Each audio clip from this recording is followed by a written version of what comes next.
Jackie Godby getting ready to conquer Mount Sequoia today for stage 2 of the Walmart Joe Martin stage race. As one of the best solo riders in the world right now, gets ready to do what she does best, with riders getting the final countdown as she'll ramp it up. And really the only question today is, by how much does she lead? I thought she was having trouble on the line there. That is one of our camera bots out on course that we're following, so no need to worry about them not leaving the line. Here's Godby away cleanly and underway.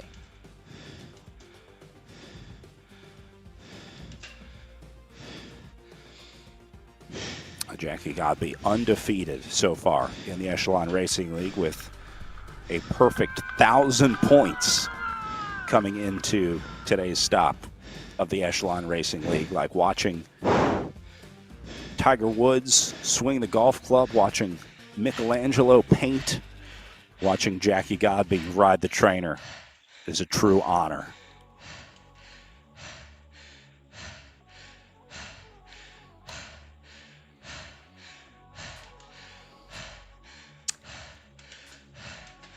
And Godby already giving herself the inevitable gap that we knew would come. So much of this today is going to be the race for second. McGregor, Ayala, Miller, Larson, Anders, and Valkenhorst can all take second place on the day today. It really just matters how the day unfolds for them over the next 71.3K.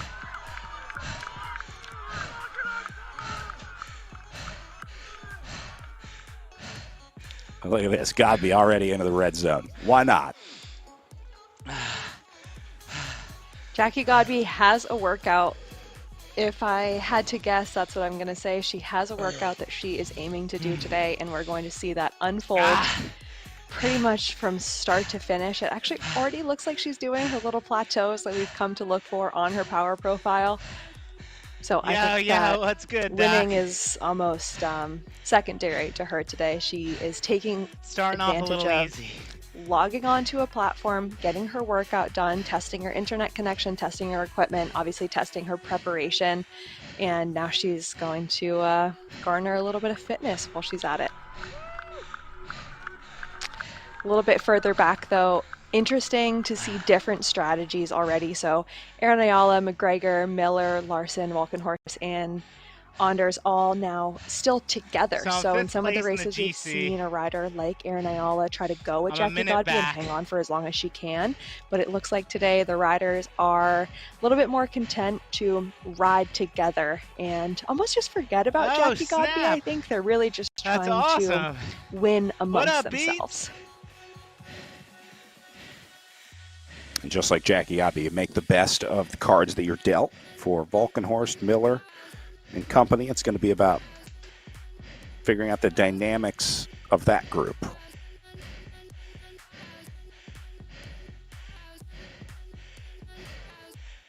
Look at the difference in the power profile here between Godby and just switching over to Kim Miller now. Up and down for the German Miller. Wow. Part of that is because she's in the group, you're working out drafting, the screen is telling you that you need to stop pedaling, that you can, afford to coast at this point. So that's part of why you see so much up and down. But part of it is also just the incredible ability of Jackie Godby to put that steady power out again. It is so impressive to watch how she does that. It's a skill that I would say 90% of professional bike riders right now probably don't even have the ability to produce a power profile that looks like that on paper. And I think it's just so well suited to the effort that Jackie Godby needs in order to do well in these races. 2 hours. Virtual racing, obviously coming from triathlon, those efforts are really just the bread and butter of that type of racing. So obviously if you wanted to get into cyclocross racing or non-virtual IRL criteriums, you want to look a little bit more like Kim Miller, having that punchy up and down. But for this type of racing, that is exactly what you want to see on your screen, like Jackie Godby is doing right now. Yeah, and that's got to be part of what Godby is training for, because when she goes to the Esports World Championship, she won't dominate like this. It's not a solo ride for Godby when she goes to Worlds or even Nationals, bringing some new talent to the table at the National Championships coming up as well. So she's honing the ability to ride with the group, honing her ability to sprint, follow moves, cover moves, things like that. And it's pretty amazing to watch so much work go into these few goals that Jackie Godby has remaining in the season here. Yeah, and I think, like you said, she's working on all of that, which is when we're going to see those plateaus. So she's going to bring the power up, maintain it, and then drop the power again. So just that little bit of variability, I think, is challenging Jackie Godby. There are some riders who, Texas, whether they want to or Thank not, you. can really only pedal at one particular power. So they're going to have that super, super smooth line on their power profile, like we're kind of seeing right here, but you have that little bit of a plateau that we've come to notice in her profile. And I think that those are her sort of variable power workouts, and just that alone is going to kind of help add a little bit of variability into Jackie Godby's riding. Of course, this is all speculation, but that's my 2 cents.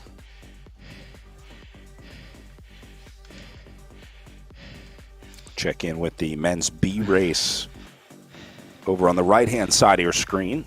These guys just getting underway. It looks like for the most part the group staying together, although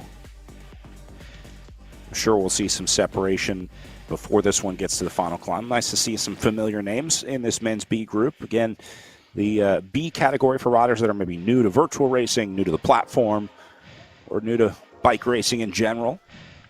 So yeah, baby. Anytime we see returning names here, that's always nice to see. And we saw a good effort from That's Lopez amazing. last week. Hell yeah.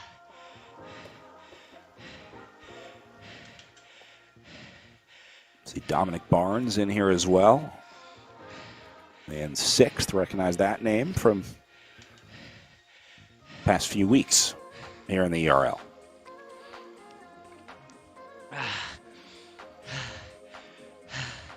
You know, Brad, the B racing, not just for the new riders or for the less experienced, for some of them it's the riders that just don't want to get their butt kicked quite as hard as they would in the A race. I have friends who exclusively race in the B races here because they just want to enjoy themselves a little bit more than they would racing the likes of Nair and Versley in the A races. We talked about the time commitment earlier of racing virtually. For me, a 2-hour event would actually be about 6 hours because I need an hour to get ready before. I need an hour to just lay on the floor after. It takes about an hour to get moving. Then you got to make some food. So it's Sorry about no music, slightly guys. larger commitment than I'm just the listening 2 hours to of the, racing. Race I thought cast. that you were also going to say it's a 2-hour commitment at the front, but it would take 3 hours for you to cross the line. Well, that too. Yeah, it would certainly not take 2 hours in this competition for me. But the point being, you lose more than just your competition hours on a Saturday, and these are valuable hours Saturday morning, exactly. Saturday afternoon. You know, a little time to recover. You got to clean up. Can you Maybe hear put the bike and trainer commentating, by away. the Do a way? little work I don't on know it. if I So have that enabled. it's a commitment.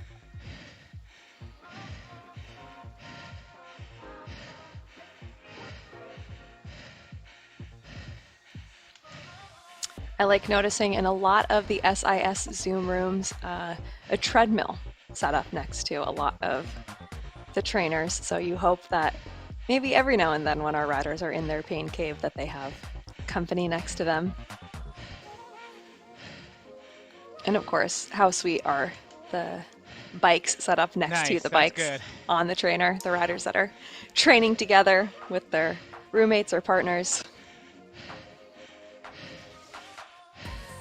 We see some pretty impressive setups in the group here.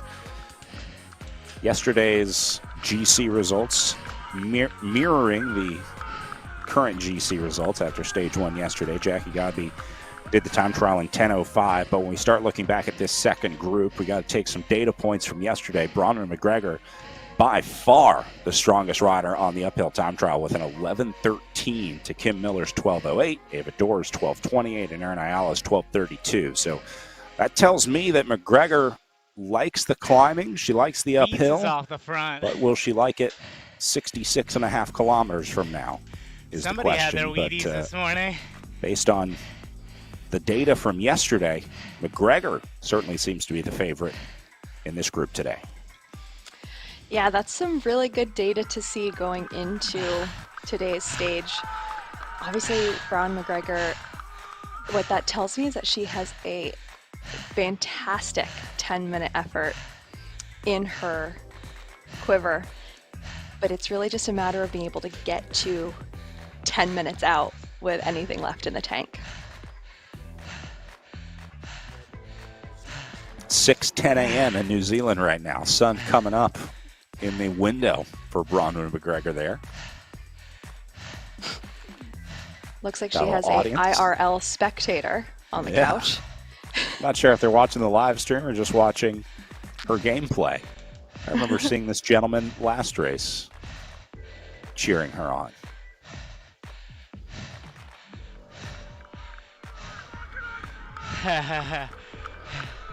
I'll say, having a Swan Euro on a day like today, if there was ever a day that you would need somebody with you in the pain cave, today would be it. You're going to need a little bit of food on a day like today. You may need to replenish the bottle. You see Erin Ayala well prepared here. She's got extra bottles, plenty of nutrition down on the table. Looks like some scratch products. Nice variety. Keep And some things pretty cool interesting. lights. I think she upgraded the lighting situation here. Yeah, this seems new. Got one of the best setups out there.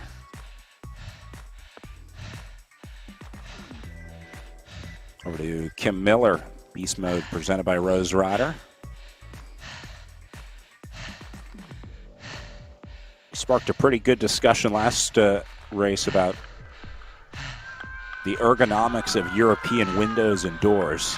There are a few I people don't know, in man. the Facebook chat that joined Right in now and they said, have a pause no, on it's your doors that are business weird travel. in America. Hmm. Which, So I have no Gotta idea give it when to I'll be him. traveling again.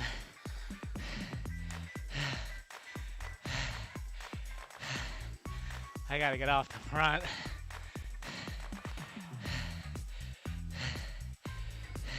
Miller You know, I keeping a high can't cadence speak- here. Go ahead. Sorry. Oh, well, you know, Brad, I was going to talk about windows and doors, so please Oh, don't we got a interrupt lot of on that time today, very so important you know what? subject. Lay into it. I can just say I like, even without knowing where these racers are racing from, you can almost guess. I feel like I can really identify the European and Scandinavian houses just based on what they look like inside. They're pretty distinct. This one is a little bit of a giveaway, too, because it's dark outside. Yes, it's Germany dark right now. outside, and there's no sun coming up like there is in McGregor's home.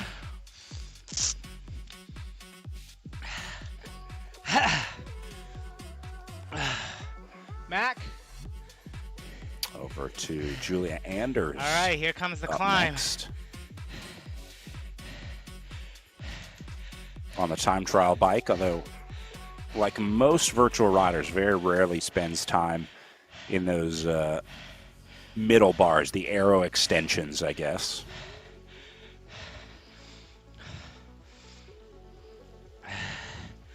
Not a I lot don't of know that use for anyone- getting Yeah, arrow. that's true. Yeah, I don't know that anyone would argue that those are more comfortable. Gotta It, be in the office 3 days sometimes a week. more comfortable when you're out on the road just to take a little weight off your wrists or something like that. But I think for the most part, most riders prefer to be out on, I don't know what they call this part of a time trial handlebar. Are these the hoods? I don't know what the horns.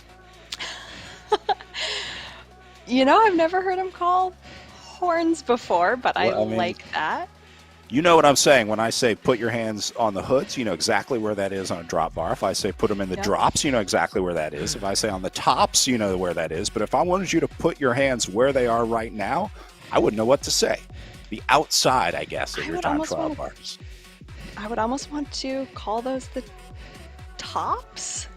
I think we need to ask. We need to phone a friend.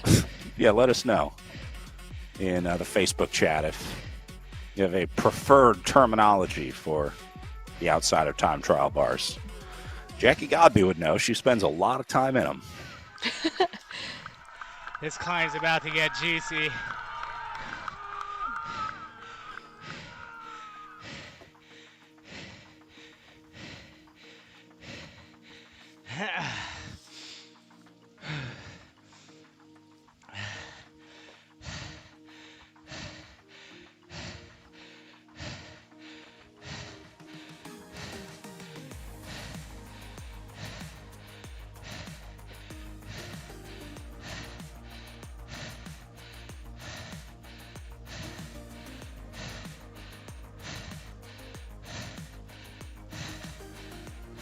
Godby holding a steady 300 watts here.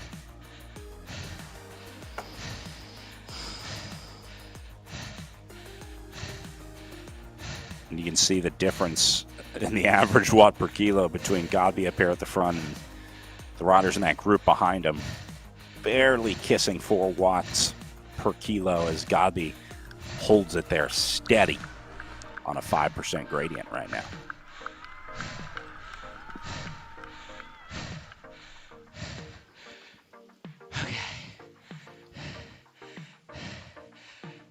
All right, so Godby with just under 63K to go out there right now after conquering a little under 10 so far. Your course profile, you can see the orange sections here on the Velo Viewer view where it really takes puts the sting in the legs. There is a relatively easy section in the middle, and then right here you get into 2 sections with red power zones. We saw it in the men's race. That's where the Zach Nair attack went in the final red section here on the last climb, but there's really 3 distinct super steep sections, and it ends with a big climb up to the finish. Max gradient of 10.2%, although we do see sections on this course that peak closer to 14 and 15%. So I think the translation into the game might have lost some points, but finishing at 1,600 feet above sea level, which is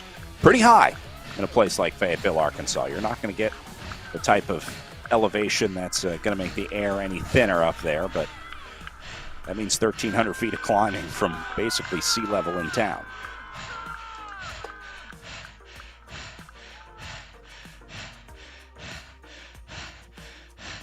A lot of great mountain biking up this way as well. If you ever have a chance to go to Fayetteville, make sure you bring as many bikes as you have. I think that's the sort of going wisdom, because you can really spend as much time as you want on whatever bike you want.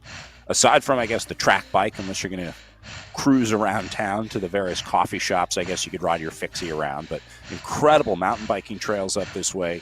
Really, really great road rides, and obviously plenty of gravel as well. Even cyclocross in Fayetteville, where we held the cyclocross world championships and the Oz CX World Cup at Centennial Park. That'd be another great reason to visit Fayetteville. We do obviously inviting you to the Walmart Joe Martin stage race every year, but you want to make a weekend out of the World Cup or Oz CX. Both great spectator experiences, and you can do plenty of riding around as well. There's been a lot of great housing options that have popped up as well in Fayetteville. A lot of sort of bike-specific hotels and Airbnbs and things like that.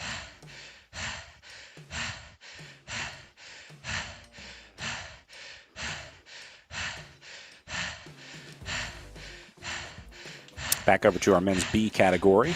Mario Lopez at the front of this one. Watkins, Gargillo, Vaishnin. For Marcos Lopez, keeping the pressure on this group. Lopez, another familiar name in the ERL here. Looks like he's coming into great form this week.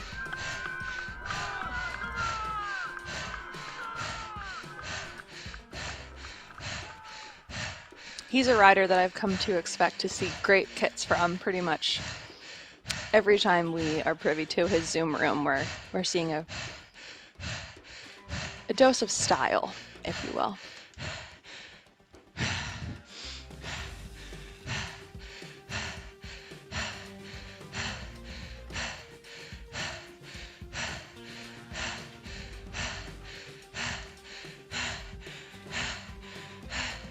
So Watkins going to link up onto Lopez's wheel here.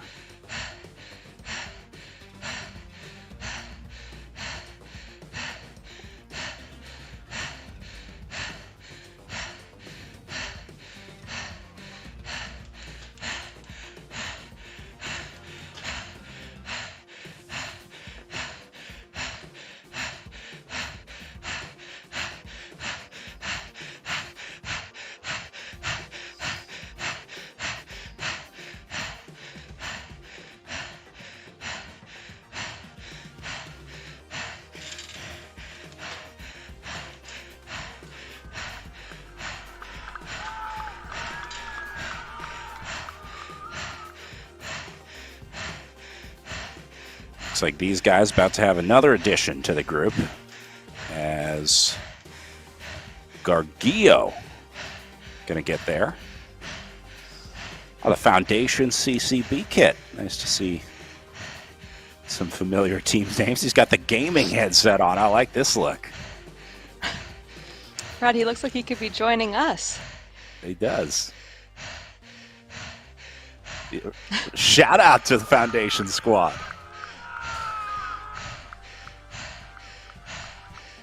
I like when you know That's that cool. the riders can hear us. We've seen so many great riders come through that Foundation CCB squad. Nice to see them making an appearance into the virtual world here. Right on. And he linked up, doing the Foundation jersey proud. So we'll call it 3 together on the front. Nice job out there.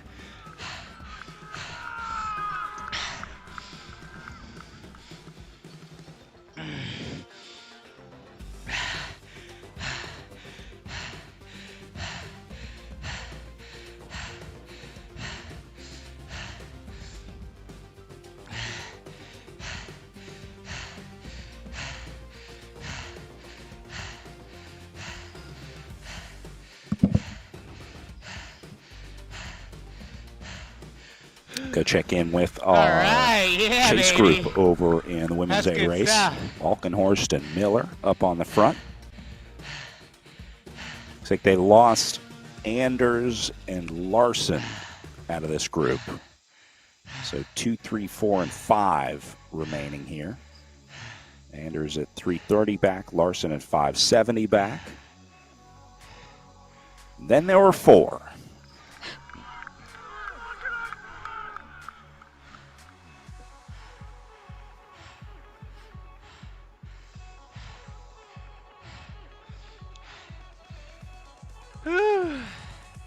Looking good, looking good. Tighten up those shoes.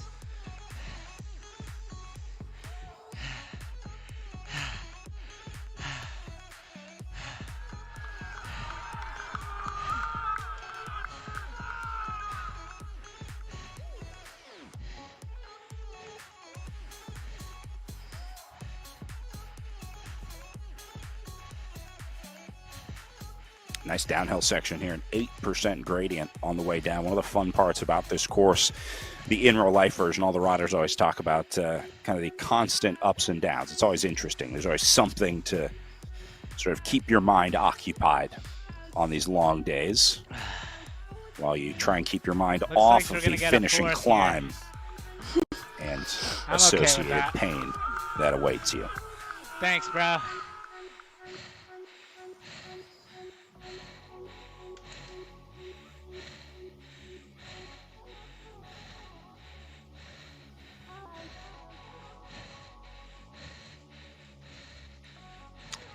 just under 13 kilometers into this race, Jackie Godby with already a 1.5 kilometer lead over our chasing group. So, and she's just riding in her tempo zone. She's solidly in the green.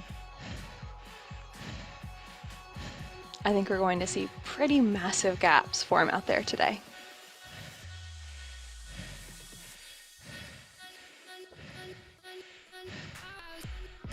Riders on their way up to the top of Mount Sequoia today, one of the gems outside of Fayetteville. Yesterday, racing up to Devil's Den State Park, another really cool part, and some really incredible history up in Devil's Den as well. We got to learn a little bit about that yesterday.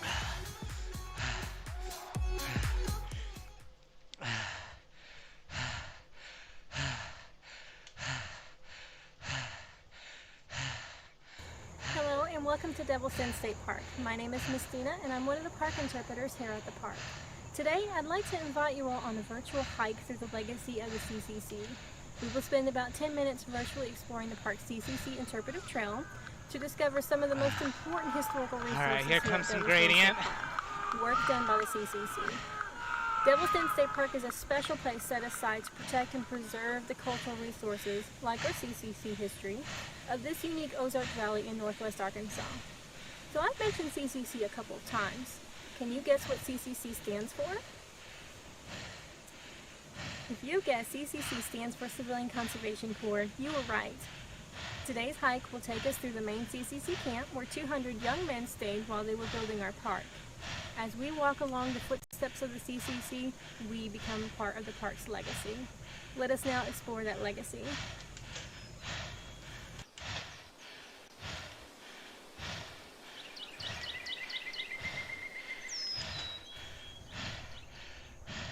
Devil's Den State Park would not be the park that we enjoy today if it weren't for the CCC's hard work and sacrifice. The Civilian Conservation Corps was formed by Franklin Roosevelt in the 1930s Great Depression era as part of his New Deal project. He formed the CCC for two main reasons. One reason was to give young men work during these hard times so they could support their families. The second reason was to build up these conservation areas like state parks and national parks.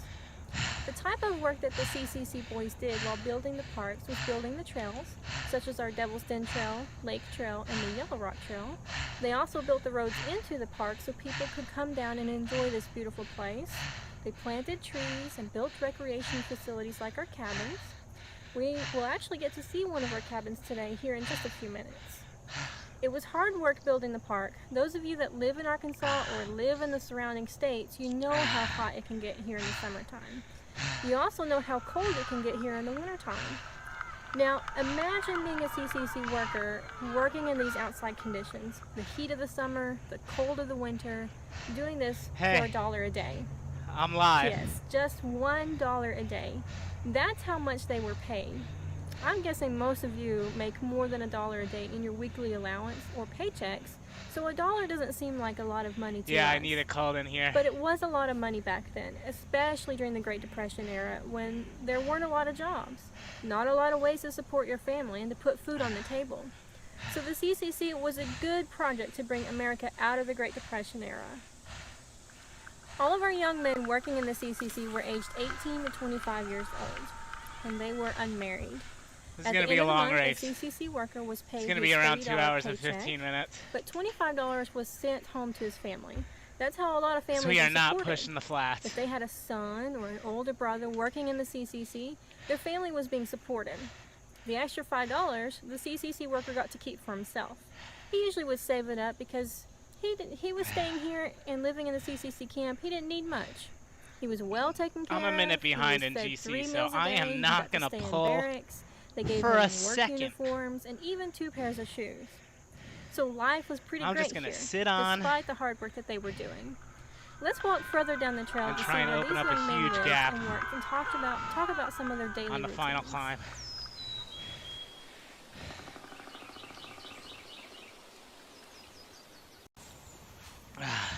Similar to a family, the Park CCC Company 3795 spent daily routines together in this main camp area. Here you'll see a foundation. This is one of our most intact foundations left behind from the CCC camp here in the park. This was the kitchen foundation. This is where all their meals were prepared. As I said earlier, they were fed 3 meals a day. And I don't mean just cereal for breakfast. It was 3 big meals a day. They were really well taken care of while they were living here in the CCC camp. What does every good kitchen need? Think about what your kitchen has in it. Well, you probably said oven, sink, plates, dishes, things like that. You probably also said a refrigerator. Most of you will have a refrigerator in your kitchen. Well, back in the 1930s, we didn't quite have the refrigerators that we have today. Instead, the CCC camp had a root cellar. You can see the root cellar here on the CCC Interpretive Trail. This is where they kept their food, like fruit, vegetables, and meat. Everything in this camp was kind of close together. It was really accessible and convenient. We have the kitchen here, we have the root cellar, and just down the trail is the latrine or the bathhouse foundation. It's our second most intact foundation that we have here in the camp left behind today. The bathhouse was big enough to accommodate the 200 young men working in this park. Nice little descent You may not think that we had indoor plumbing in the 1930s, but since this was a federally operated camp, of course they had nicer things. So yes, they had indoor plumbing here in the park, in the latrine. So they were able to take hot showers and they were able to have flush toilets. It was kind of nice. Let's walk further down the trail and I will show you one of the cabins that they built. Even though I want to light it up, this is not where the race is going to be won.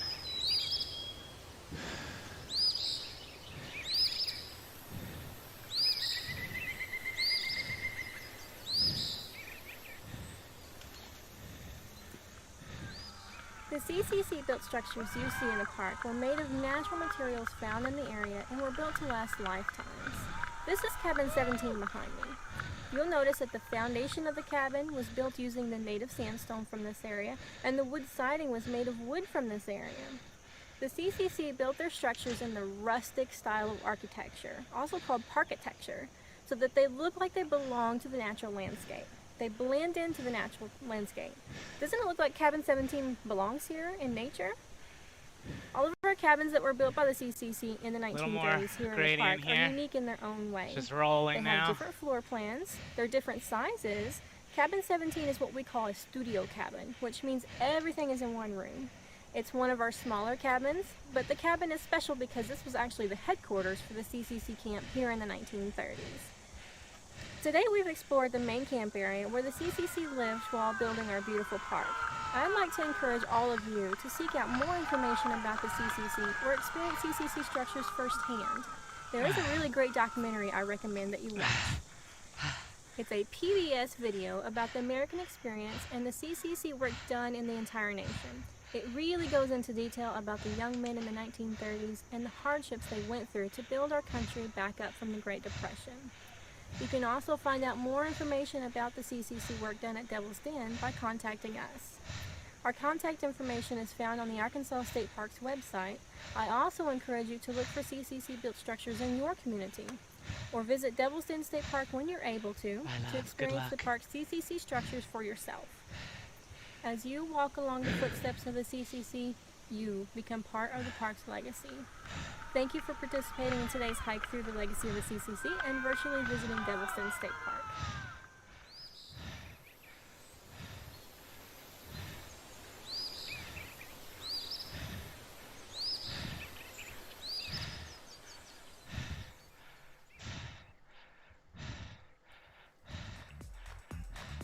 No time for sightseeing for Jackie Godby today. She is continuing to put in the work out here at just under 52K to go. Plenty to do in Fayetteville, whether you're there to ride bikes or not. And I've been enjoying watching cyclists get treated to games at Razorback Stadium. The Arkansas Razorbacks out there put on, and it's going to be steep, quite a show on football weekends. And it's one of the many must-do things, taking a Razorback game if you ever get the chance.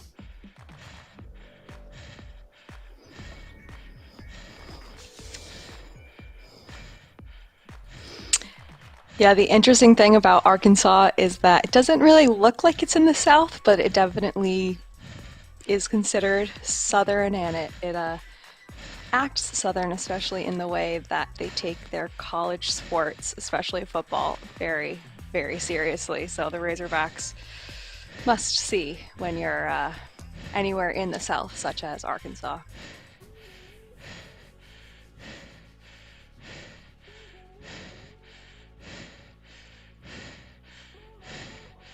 Fayetteville, formerly called Washington, Arkansas, until 1829. It was named after Fayetteville, Tennessee, where many of Fayetteville, Arkansas's original settlers had come from.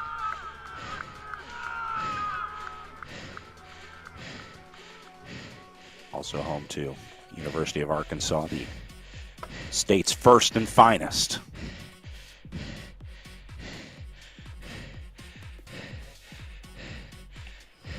I learned in probably the worst way possible that there's another Fayetteville in North Carolina. Oh, and boy. If you type in Fayetteville Airport, that's the one you'll buy a ticket to, even if you mean to go to Northwest Arkansas Airport. Yeah, I did that.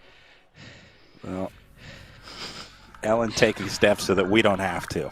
Make sure you check when you book your flight so that you don't end up in North Carolina when you want to be in Arkansas.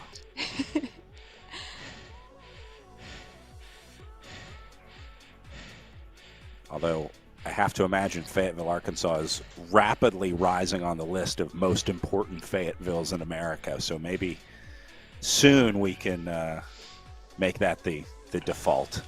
Well, I think part of the issue is that the airport is not called the Fayetteville Airport, right? It's Northwest Arkansas Regional Airport or something like that. Yes, exactly. This is...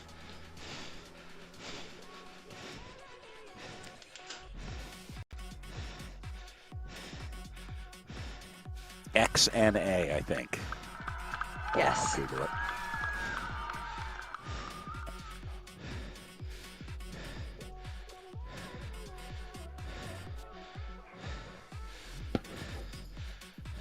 Bentonville also got the Bike City designation from the UCI ahead of their hosting of UCI Cyclocross World Championships. Kind of speaks to the larger investment in bikes in and around Bentonville, Northwest Arkansas. We talk a lot about the racing prospects out there, but they really made it a great place just to exist as a cyclist in any form, whether you're commuting, riding to the coffee shop, or trying to race at the Cyclocross World Championships. Yes, it's very unique as a lifelong cyclist to go somewhere that's so bike friendly.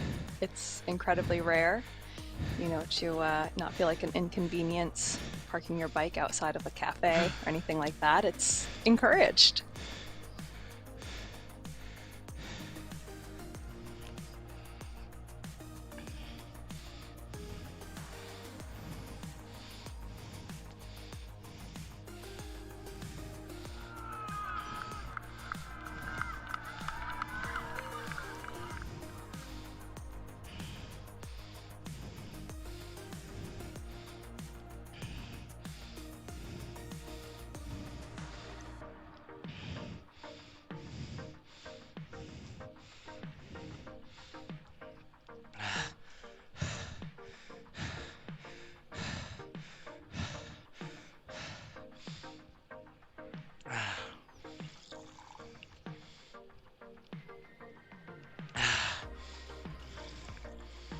Back on board with our chase group in the SIS Zoom room in the upper left.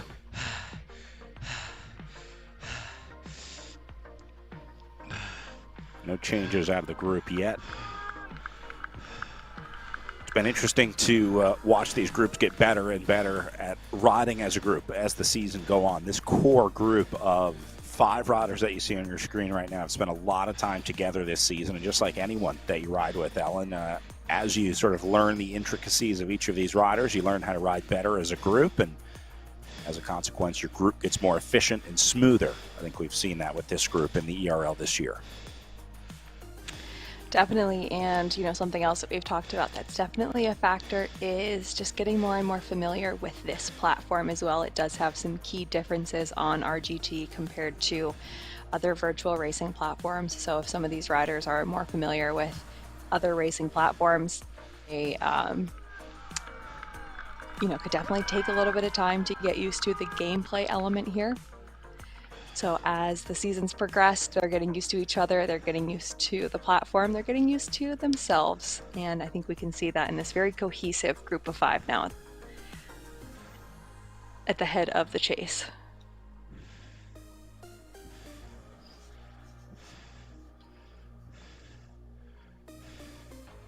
This group seems to come to a consensus on where they want to kind of pin the power and speed as well. They all seem to be in relative agreement as to what the next hour or so is going to look like for them. We are chilling right now. Which is also often very, very hard to do in real life, to come to an agreement and hold everyone to it of how hard or how easy you're going to ride. A little bit of gradient coming up. Looks like it's a drag.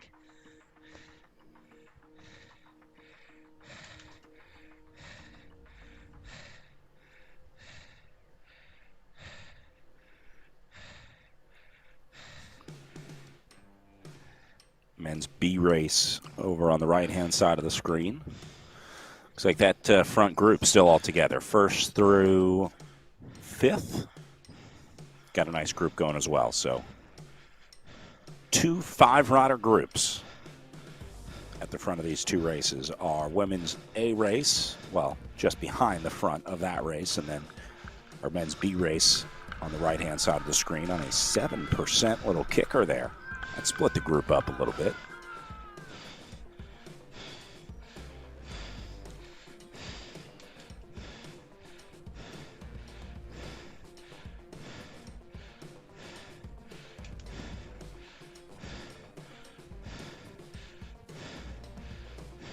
I love the difference watching these 2 groups, the experienced women's A group and then the newer men's B group. You can see how compact this women's B or women's A group is on the left-hand side of the screen, and how sort of spread out the men's B group becomes.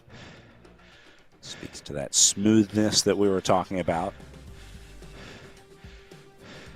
and the ability to ride well in a group. The women have it dialed today.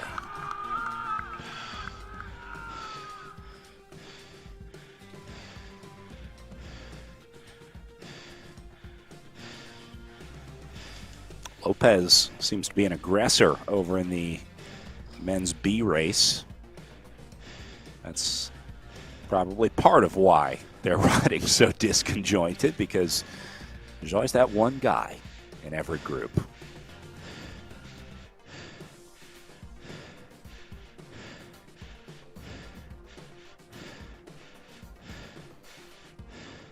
Lopez gets reeled back, but stays at the front of the group here.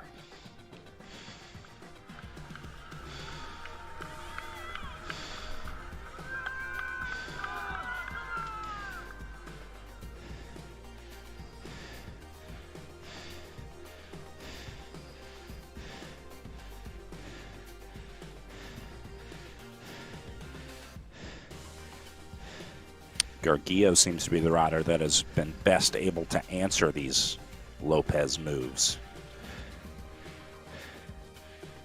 and does a good job of not overplaying the hand either.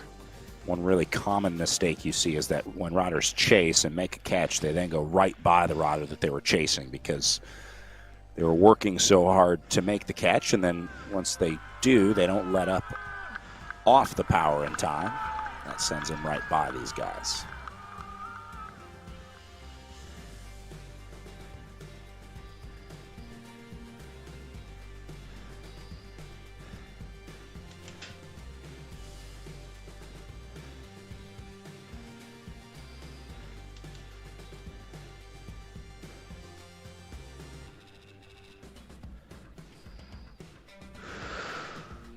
And what other kind of stuff do you work on in the off season? Like if you're forced to do these long trainer hours, if you've got to put the work in. What other kind of stuff can you work on while you're on the bike? I mean, are you talking about core work? Is there mental work that you can do in the off season? How do you pass the time as a pro bike racer? Here comes a steep bit. Yeah, the off season is such an important part of bike racing. I think it's something that a lot of people overlook, and it's super easy to rush. So, riders are always like really, really anxious and gung ho to get back out and start doing intervals. But I ascribe to the ideology that you have to slow down to speed up, and resting and taking a break is just so vital for the later parts of the season where you do start to go into the red zone. But a big thing that we always try to do during the off season is to kind of reverse a lot of the damage that we're going to do during the on season. So that's going to mean various types of body work, whether that's yoga or other types of natural movement, walking and getting massage and doing stretching and going to the gym and just doing things that move and use your muscles in a different way than you do on the bike, because cycling isn't a natural body position. We're not really designed to be in that position for as many hours as pro cyclists usually are. So doing anything that you can to strengthen and mobilize your posterior chain and all different muscle groups, that's kind of one really big element of off season that you kind of skip if you just jump right back on the bike as soon as your season's over. Wise words for riders as things start warming up again in a lot of parts of the country. They'll be eager to get out and put in those big spring training rides, but make sure you're taking time to rest. It sounds like that's a big part of it, and doing other things off the bike as well. You can't just put in miles and expect to be the best, because there's more to your body than just turning pedals in a circle. Yeah, and I think you ask about the mental work too, and that's so vital as well. Even just building up that motivation. So if you're like itching to get back on the bike, but you are forced or encouraged to take more time off, I think that you can use that as what Leah Davison just told me. She calls it a motivation build or a gratitude build, where you're antsy to get back out on the bike. So take that and continue to harness it. And it's not a bad thing to be super keen, but sticking to your objectives and using it to get caught up on life stuff. If during the season you don't go to the RMV or go to the dentist, now's the time to do all those things that you just find really easy to skip over once racing starts.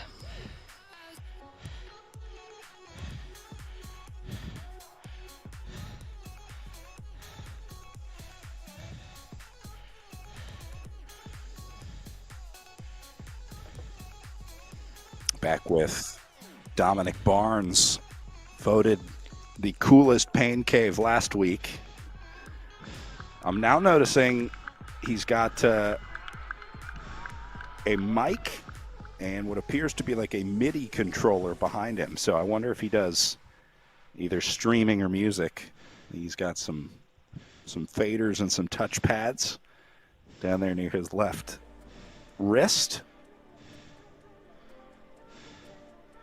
But of course, we were all about the Marvel Capcom arcade cabinet in the background. This guy, I want to be friends with this guy. Yeah, B. It's like the whole room is so cool. We have the cool lights, the game, the music setup, even the jersey is really cool. Guy doesn't miss. Is this a QR code on his chest? I'll bet you it takes you to a super cool website. It probably takes you to all right, I'll see if I can try and scan it. If he stands up, I'll see if I can get a.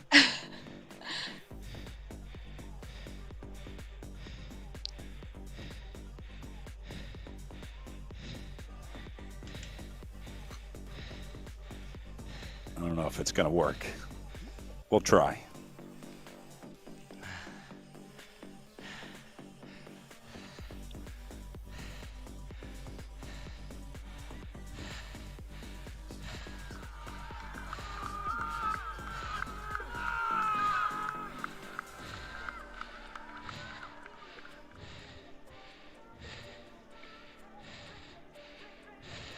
And so Barnes and Billing working together to try to get back up to that group. We'll keep an eye on that. Meanwhile, back to our women's A race group sticking together as we go on board with Erin Ayala here, getting a look at her numbers.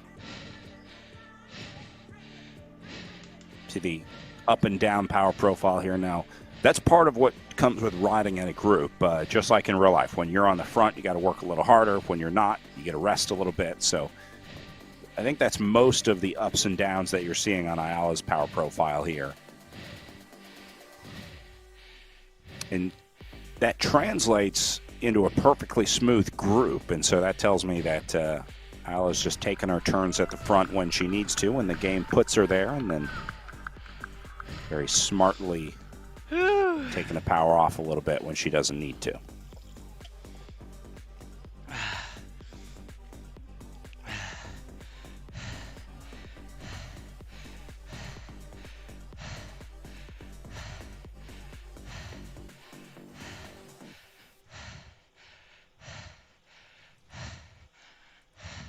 You know, Brad, we've talked a little bit about in the off season doing that mental work and how important that is, and I think Erin Ayala would really be able to speak to that. She is a sports psychologist. So I have a feeling that she deals with a lot of those questions around motivation builds and the mental work that riders can and should and deserve to do in the off season and the on season.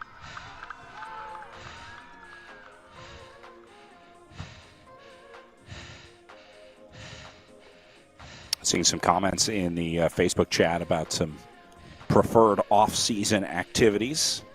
Anish Veskayev doing a little cross-country skiing and some strength work. That'd be a good one. Good way to get moving in the winter. We also had a few people chiming in on the handlebar debate that I started, and I don't know if anyone else really cares about, but a lot of votes for bullhorns. So I think that's the preferred nomenclature here. I would say newly adopted.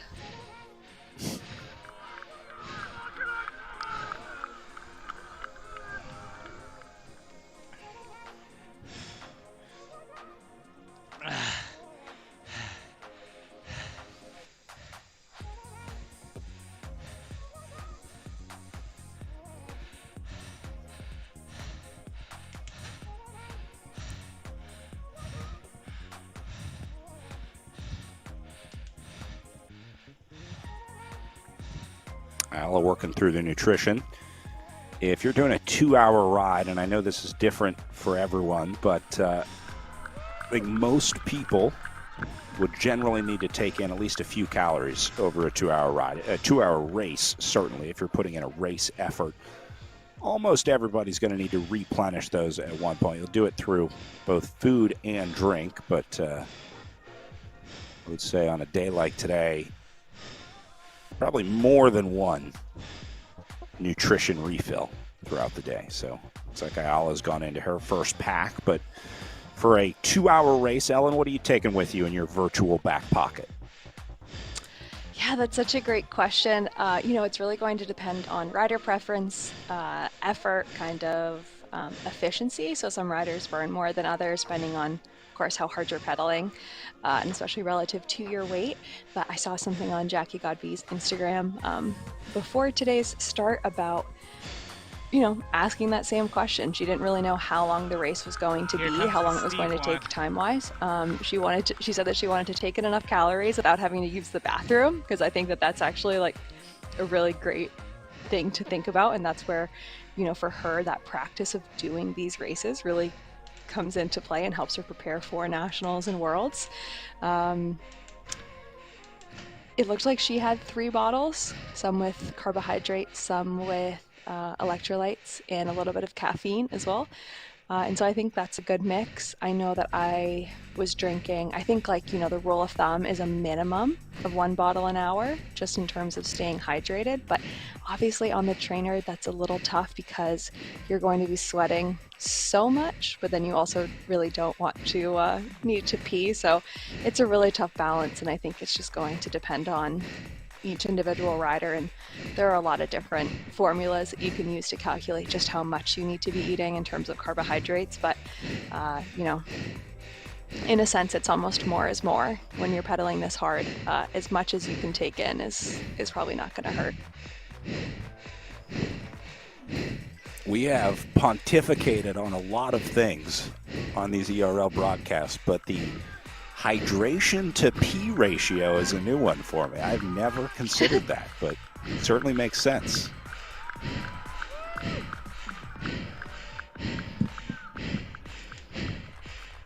I have to say, I just really admire these athletes because the amount of times that I have to get up and use the bathroom during this broadcast is not insignificant.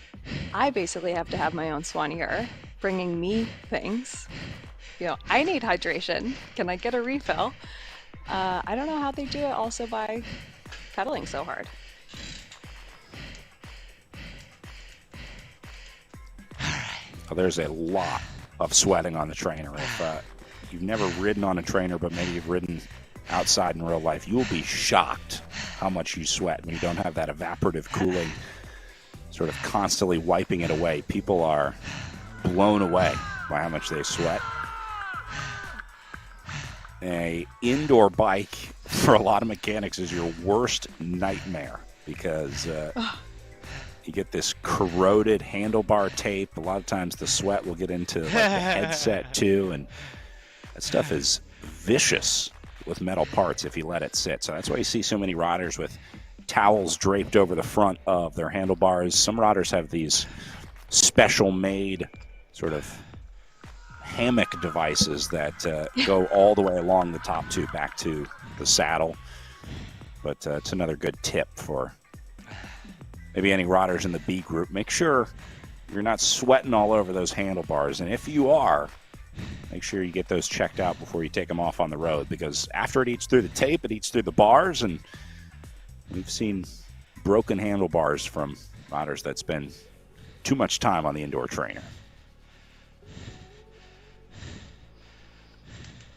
Yeah, I can only imagine, similar to the salt on the road in cold areas like in the Northeast, where it's just slowly corroding and eating away at your bolts. I've seen some face plates on a stem get basically sheared just right off by weak and corroded bolts. Good reason to take your bike into a trained professional to have them look it over. All right. Looking good. Feeling good. Still got a long way to go.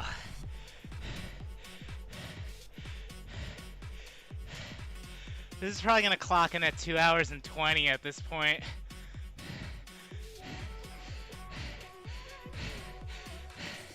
Yeah, Weebs. Great job, man. Welcome, There's Raiders. the word from John Cooper, partner of Jack Godby. He was on Team Bullhorns for naming the bars, so I guess we got to go with that. 1 minute back. Lopez is the man to beat. Bullhorns. We're just going to leave him high and drive right now. John. I'm not doing any work. Jackie is approaching the halfway mark here as she gets ready to hit 35.5K to go. And now time to flip it around and do it all again with a couple climbs still waiting Godby that weren't there the first time she did these 36K. All right, looks like we're going to try and bring this thing back together. Back to the chasers, Valkenhorst, Ayala, Miller, Hackleton's and McGregor. Ahead of me in GC. So this was Anish Faskayev on our Facebook page earlier talking about her off-season work, which included cross-country skiing. trying to do a better job of keeping my eye on Facebook. So if you want to comment, let us know on the Echelon Racing League Facebook page. We'll keep an eye on the comments section. It's been there. pretty calm and very slow. Like, we're averaging 35K an hour. Waters going into the red zone here on the climbs. Valkenhorst. So I think Miller, this is going to come in at like 2 Ayala. hours and 20 minutes. Way slower than the A's. Red Power Peaks. Like embarrassingly slower. Little uphill kick. I think it'll be 30 or more minutes. Relatively forgiving longer back than your to the race top. weaves. Elizabeth So yeah, I Meyer already had a cheering gel. on Aaron Ayala. I already had a full bottle of Power Bar. So I have Ayala one gel has left.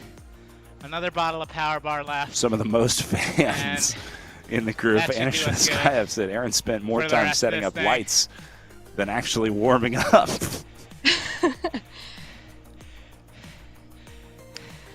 Well, if installing the lights was particularly strenuous, you might be able to argue that that was a warm-up. So my best bet is Beskayev's lighten this Velocity thing up Vixen team says on the team's final looking climb. strong. I agree. McGregor and Ayala in here. Ayala, one of the best sprinters in the women's field here. McGregor with an outstanding 10-minute time trial yesterday. So you got to think odds looking pretty good for the Velocity Vixen squad in here, although I'm sure the Beast Mode Rose Riders would have something to say about that. Valkenhorst and Miller going to be looking for their payday out of this group as well. We'll see. 37.7K to go.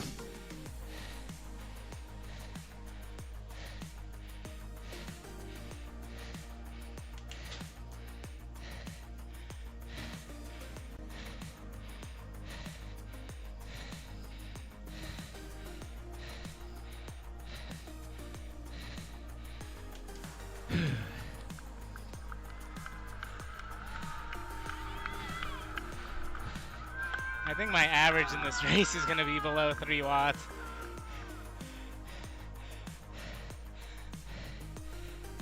And that'll be the halfway arch for our men's B group as Lopez, Hockleton, Vaishnan, and Gargio.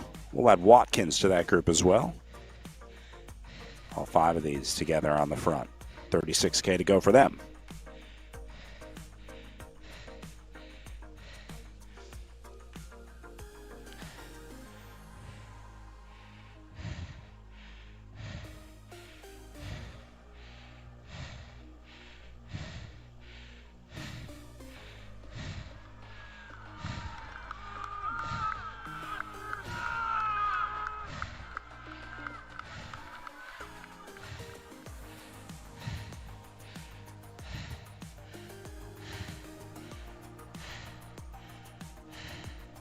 Coming up to some more gradient here. This is going to get spicy. Not seeing a lot of changes in this men's B group other than Lopez seems to be in the driver's seat for most of the day today. The ride leader, if you will. He's got to do a little more work at the front, but he gets to decide where you stop for coffee afterwards, so we'll add a bonus.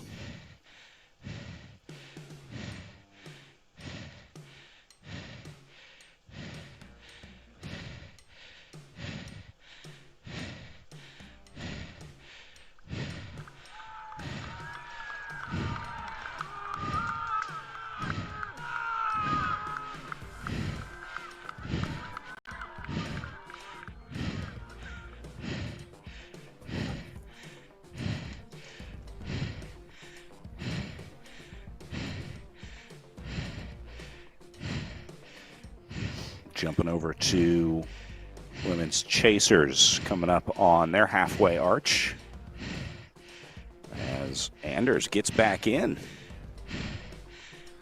Wow, nice catch by Anders. Been doing a lot of work today, back and forth off the front or off the back of this group, sorry. But she'll make it 5 again with 36K to go. And Sheskaya was noticing those Anders catches and recatches earlier, so did not go unnoticed.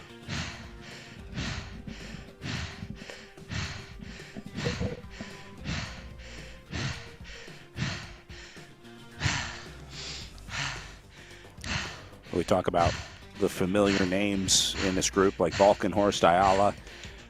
We've been watching these riders race all season in Season 3 of the Echelon Racing League, and you see Jackie Godby with a perfect 1,000 points at the top, but these names like Ayala, McGregor, Valkenhorst, there's a reason that they appear at the top of the GC lead as well. So Kim Miller going to be looking to move up in points after this week. Rokkanen and Soley not competing this weekend in the Walmart Joe Martin stage race.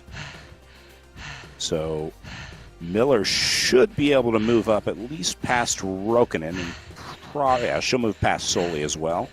So it's going to move Miller, I think, into 5th place overall. But Miller, Valkenhorst, and McGregor can all fight for these last top 5 GC standings. So I don't know that anyone's going to be able to make it up to Jackie Godby. They would need a perfect second. In fact, it's mathematically possible at this point, or mathematically impossible to beat Jackie Godby, but it is possible for Julia Valkenhorst in 4th to move up into 3rd.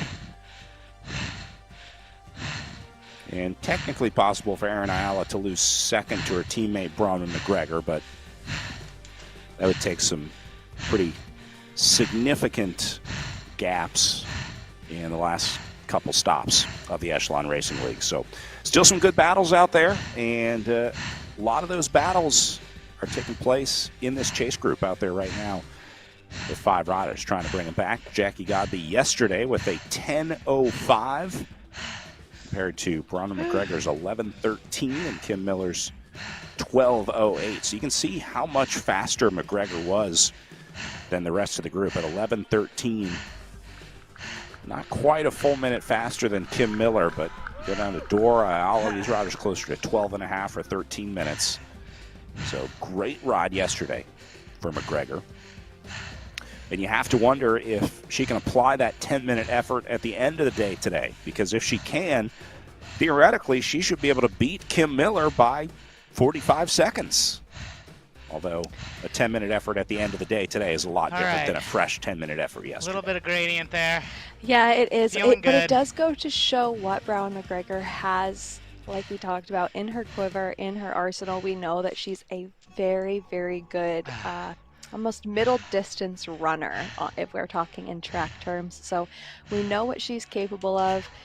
And so if the cards kind of fall in her to her favor today, I think that we could see a more significant gap opening up for Bronwyn McGregor in 2nd. But I think that today's lead that Jackie Godby has already established, barring any disaster, 4.06 kilometers over our chasing group, that's really going to solidify her in the lead of our GC.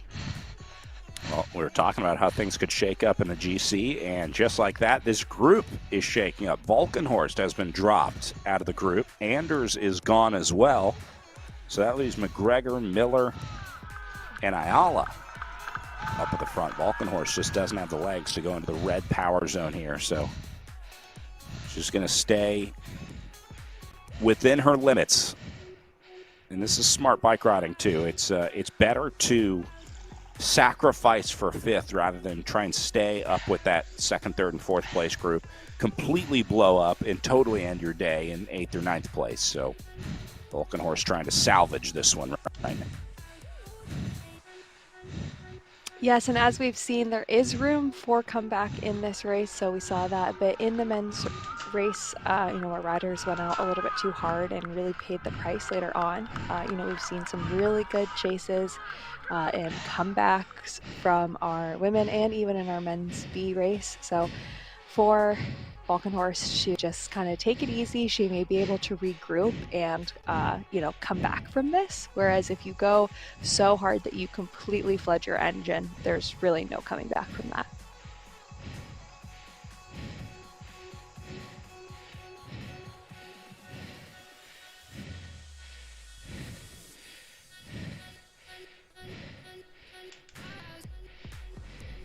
Vulcanhorse staying in the hunt here, 170 meters back from the group that she was a part of just a few minutes ago.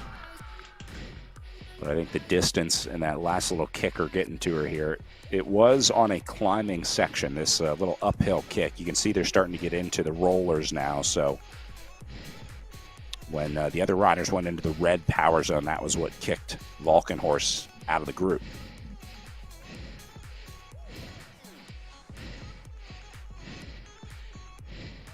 So now the question becomes, who is next to pop off the front?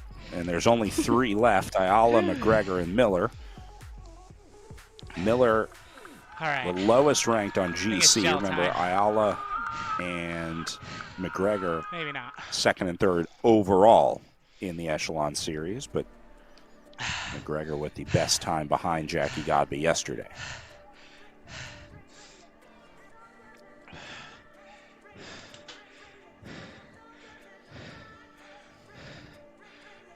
Yeah, just basing off of what we know from Erin Ayala, this course doesn't seem to suit her quite as much as I'm expecting tomorrow's criterium to suit her, but that doesn't mean that she isn't capable of a successful day out there. It just means that I think she's going to have to use her cards a little bit more intelligently than she may be able to in a criterium where she can just sort of naturally let her talent speak for itself. But just as I say that, of course, Erin Ayala going into the red zone looks like she's laying down an attack, but then immediately dropped the power down into, I wonder if something's happened because her power is almost negligible.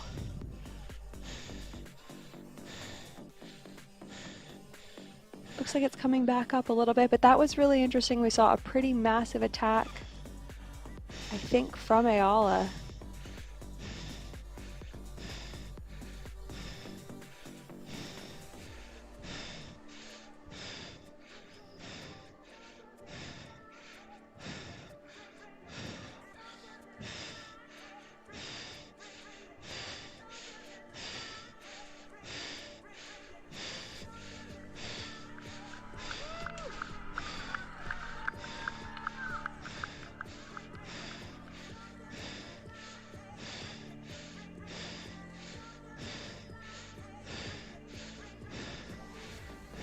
Our group about 60% done, I think, with this race. We're 40K in with 20K to go. What up, catch ass?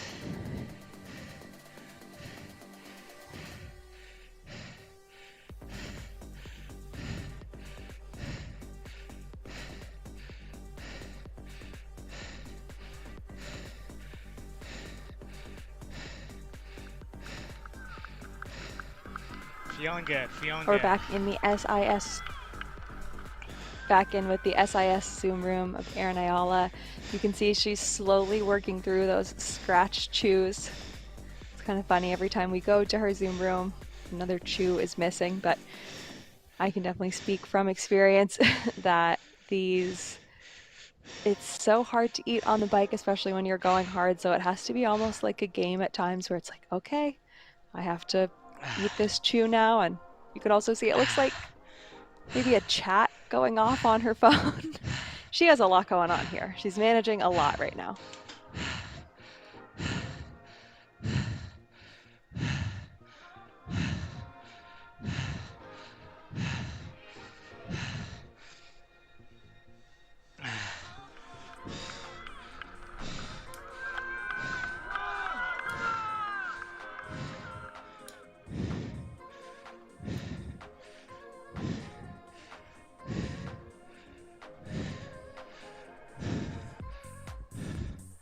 Nice, congrats, that's great.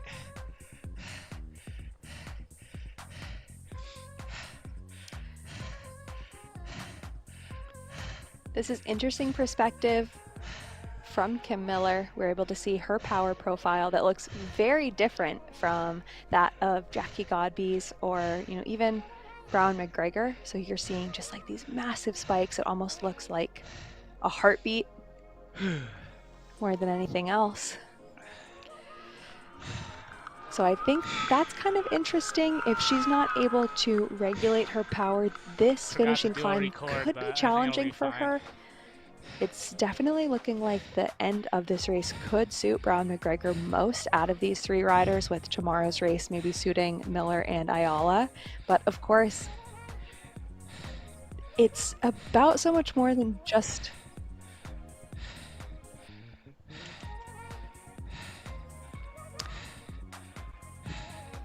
Oh, great to hear Brown McGregor made the New Zealand team for the eSport World Championships, so that there she will be competing against Jackie Godby as well as other riders from other nations. So this is great training for her out there, getting prepared for the World Championships in just a couple weeks.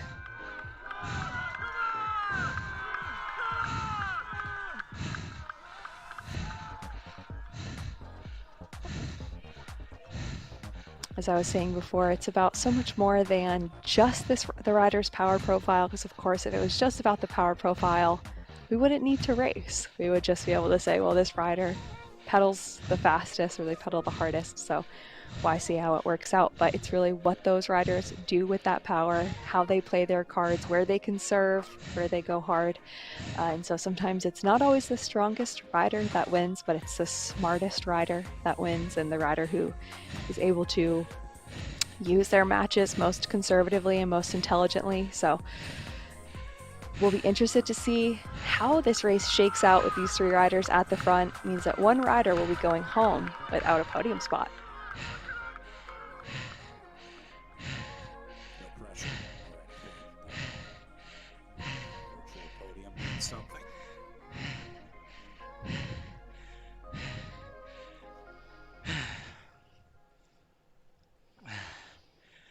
While Godby looking nice and steady up on the front here.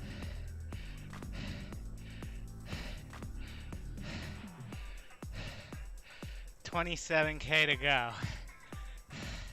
Still a ways. Yeah, Jackie looking With very 3 steady with her signature serious climbs smooth flatline power left to go. profile.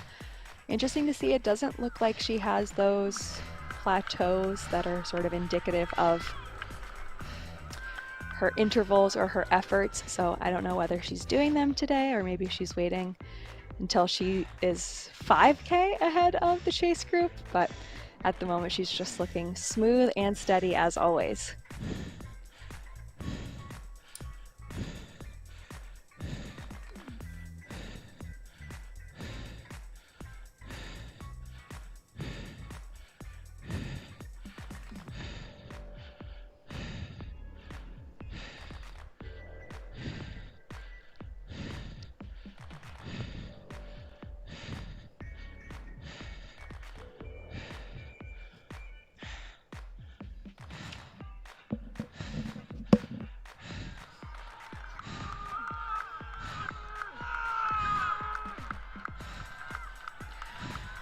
Meanwhile, back at the front of our men's B race, looks to be business as usual. Lopez, Gargillo, and Watkins.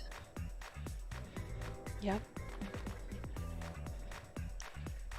So now we have just 3 at the front, saying goodbye to Valsinen and Hackleton. So those riders are now 600 meters back. Hard to say whether that's accurate. Our lead currently on a very, very minor incline, what I would call maybe even a false flat. So hard to say just how far back those riders are, depending on whether they're on a climb or a descent. But regardless, safe to say this is significant. So it looks like it's really just these 3 riders at the front of the race, really competing for this win. About 2/3 of the way through the race now. All right, I'm gonna gel it up.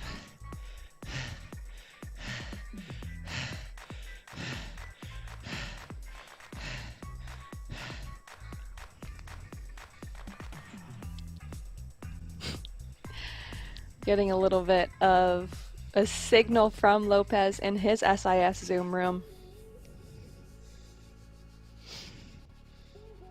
Looking good, looking strong.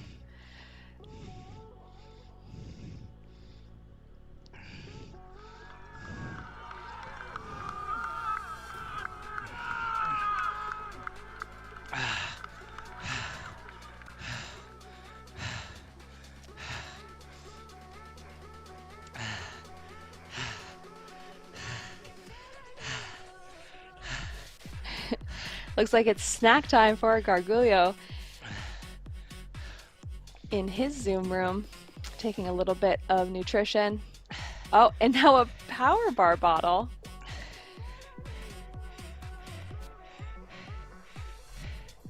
Give the sponsors some love.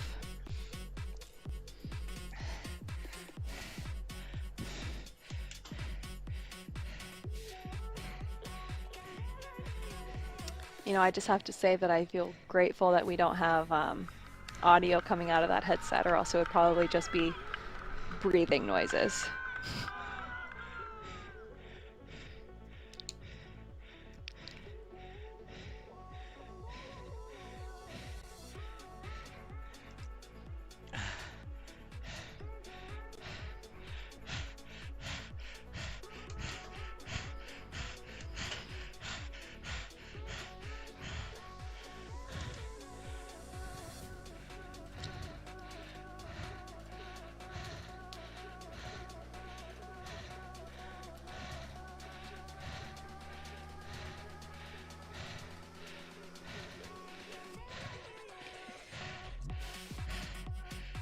Looks like we're seeing a little bit of action at the front of our men's B race. It's so hard to say whether sometimes if these are intentional or riders just standing up and putting some power down on the pedals, but Lopez looks like he's really hurting. Hard to say with Gargillo whether he is suffering or smiling, or maybe just a little bit of both, but no doubt all of these riders working so hard right now. An hour 20 in the race, probably going to come in right around 2 hours. So the better part of the race is behind them, but now we are moving towards the final push up that really, really tough climb, getting up into the teens percentage of grade. So I'd say the worst is yet to come, but it looks like these riders are already working so hard.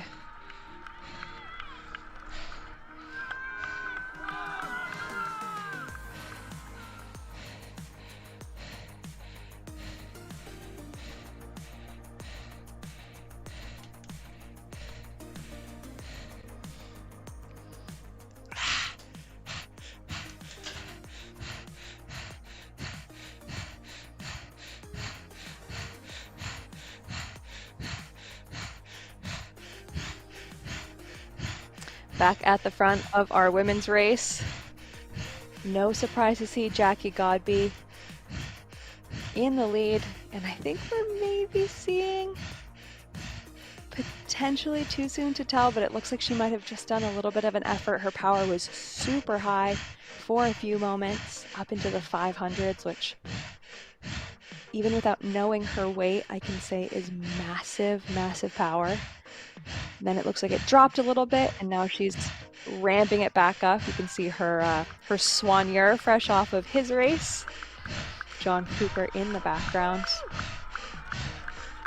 Passing her something looks like a gel, maybe one of the SIS gels, just taking a little bit of a sip off of one of those. This is true support.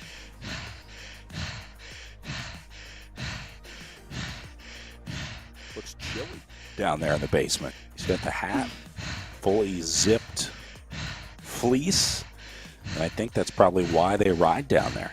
Perfect temperature for riding. Look at the attention to detail with the rolling of the SIS gel. Unbelievable. I love it. I love that attention to detail so much. It's not enough just to hand Jackie Godby a gel, but he's folding it up, getting it so perfect. That's what you like to see.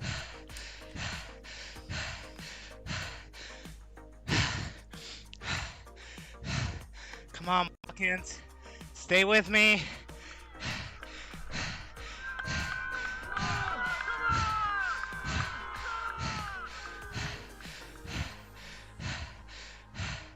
There you go, there you go. Come on. Come on, Watkins.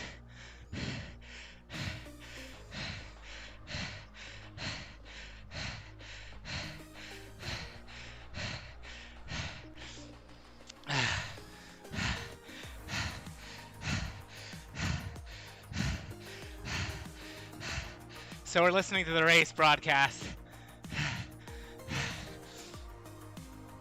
Just now coming inside of 20K to go for Jackie Godby, which means that our chasing group of McGregor, Ayala, and Miller are at around 24K to go, where Jackie Godby has a Facebook Live. very, Echelon very Racing sizable, to League. say the least, advantage over our chasing group. Our chasing group now onto this steep cobbled climb. Looks like 6 to 7% for our chasers. They're all in that red pain zone, getting up into the 300 and 400 watts each. So we have this perspective from Miller. I gotta drop this Lopez guy, but I need You Watkins. can just see how surgy and punchy her power profile is. It's just such a stark comparison to that of Jackie Godby. Valkenhorst coming off the back, so she's now 250 meters behind our chasing trio. So I wouldn't say that she's out of it yet, but this is starting to become a pretty tricky position for her with our chasing trio. They're working together so well. They certainly are not slowing down, so it's going to take a very special combination to Love you, get bro. Valkenhorst back into contention. If our chasing trio starts to slow down and look at each other and Valkenhorst keeps the power down, that's where she's going to be able to catch back up. But as things stand, it doesn't look like Valkenhorst is going to be in contention for the podium unless something miraculous happens. Well, she's still got to keep her eye on that group up front in case there is a mechanical, a dropout, whatever the issue could be, so she could still move up into fourth or whatever that is. Meanwhile, Godby staying on it as we check in with Facebook.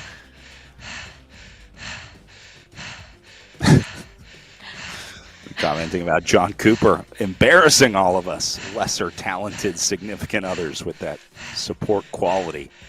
I agree. You could write a book on that. I really think that that's the bar that we need to set.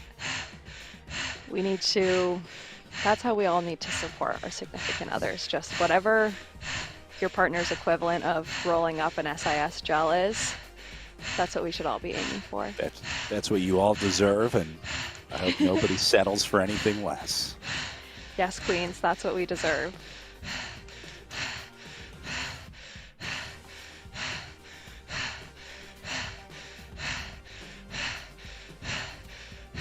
Over to men's B group. Looks like this one down to 3. Watkins, Lopez, and Gargillo. Lopez, the antagonist in this group, without a doubt. And looks like they've dropped Veshnin, Appleton, they're gone. And not coming back on the climb. Sometimes you'll see riders able to regain some time on the climbing sections if they're good climbers, but doesn't look like this one was enough for Veshnin or Hackleton to get up. So Gargillo, Watkins, and Lopez remain your 3 at the front of the men's B group.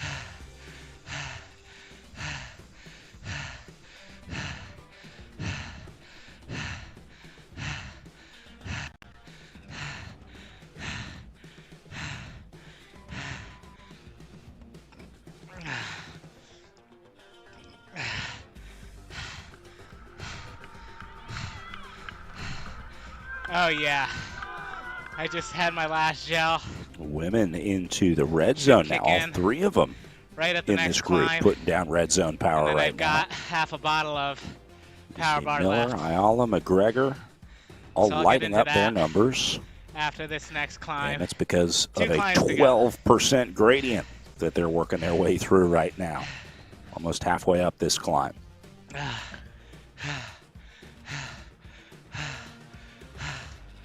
Ooh. Yo, Thanks, Bullet.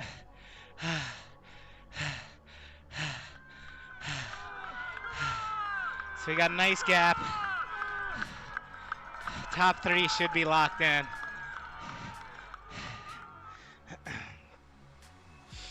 I'm a minute behind on GC, so I gotta drop these fools.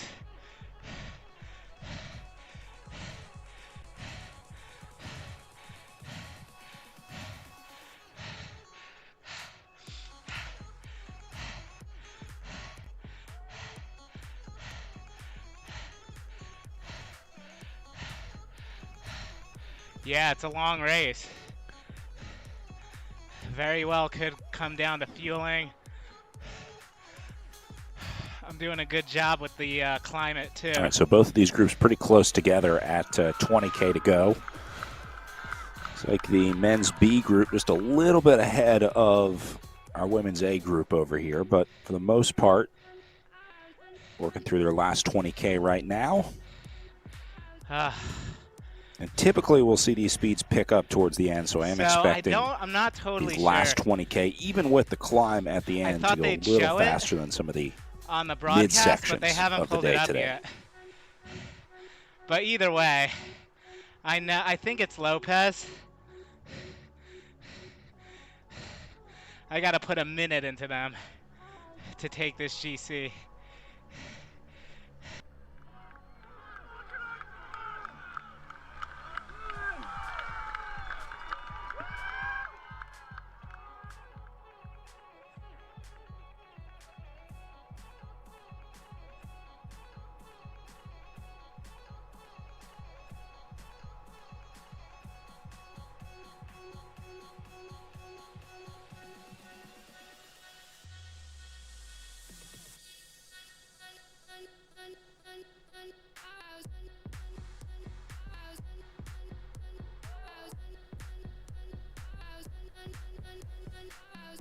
Godby, I don't know that I've seen those bottles move. I noticed that the noon logo was facing out, sponsor correct, as it should be on a long day like today, but I don't know if she's reached for that one yet. That might be the rocket bottle that I hear about. Save a little caffeine and sugar for the last few kilometers.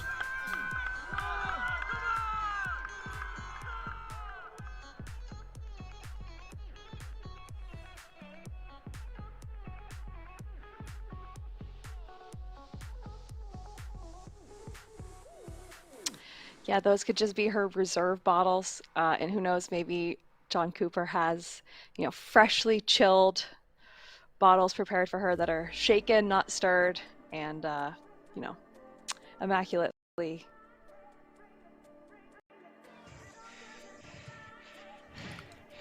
Cooper is hand filtering water right now, sifting it through charcoal, getting it to the perfect pH for Jackie.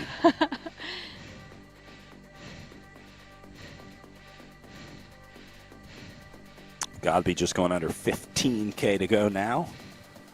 So she's getting down to it, getting down to that last little ramp up to the finish here.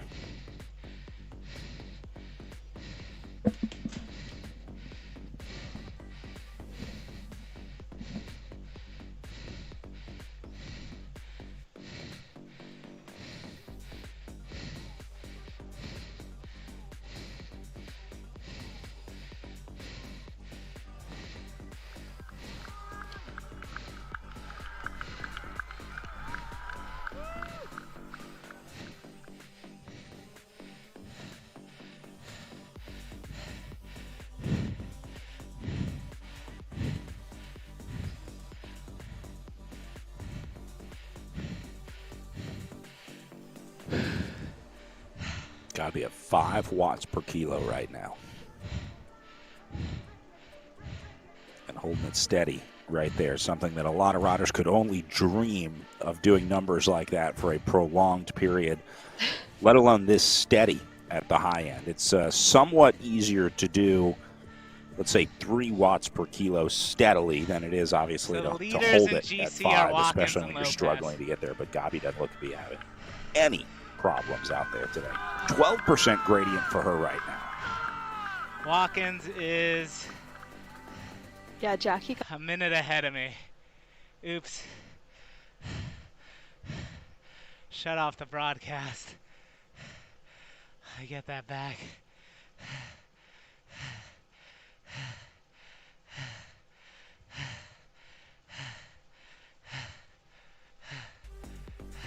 On their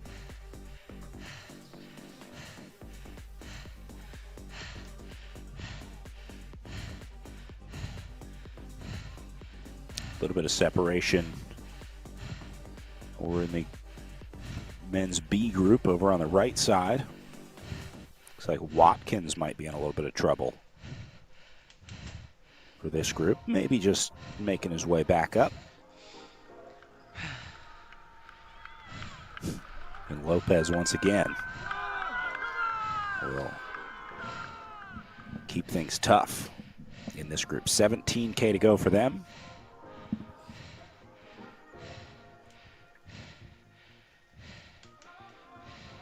Marco Lopez definitely gets the award for most work done today in this group. I don't know that we've seen him off the front a whole lot. These other two guys seem more than happy to let Lopez lead the train for most of the day today. Yeah, it seems like he's following in the footsteps a little bit of Luca Verschlee, doing a lot of work. The other riders happy to let him take charge, and then hopefully if all goes to plan, they'll be able to just motor right by him. All going to plan in Watkins and Gargulo's plans, at least.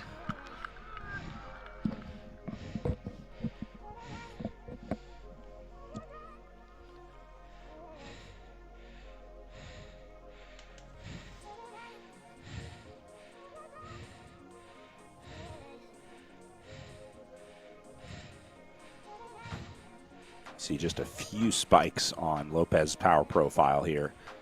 He uses it wisely. Thumbs up for Marco. Keep up the good work, my friend. Looking good out there on course.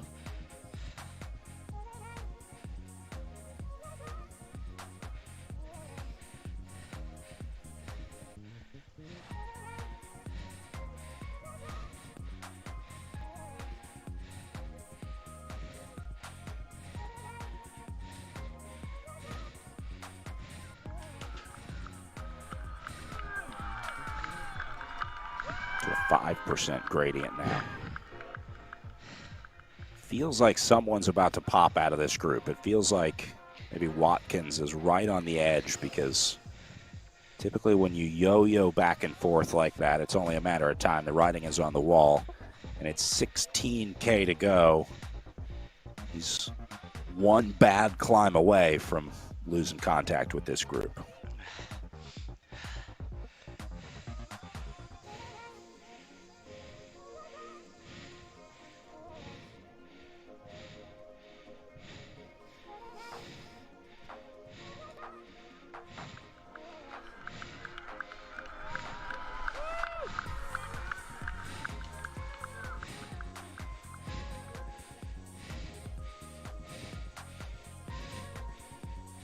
Back over to We're hitting the our gradients women's now, chase guys. group. Ayala, Miller, McGregor still It's together. about to get intense. Sounds like an intimidating law firm. Someone you wouldn't want to get a letter from. Hello. I'm from Miller, Ayala, and McGregor. Like, oh man, I did something bad.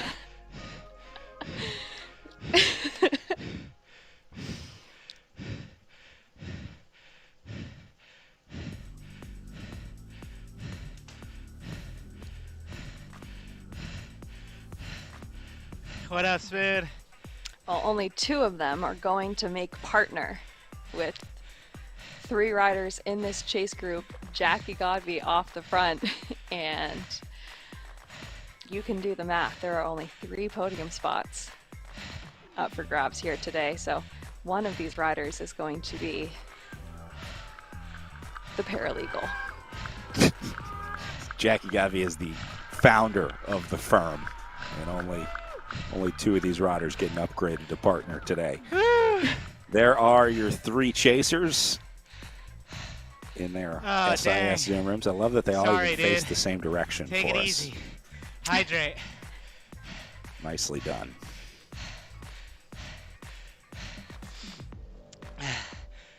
It's now fully light out behind Brown McGregor. So it's probably all of 7:30 in the morning.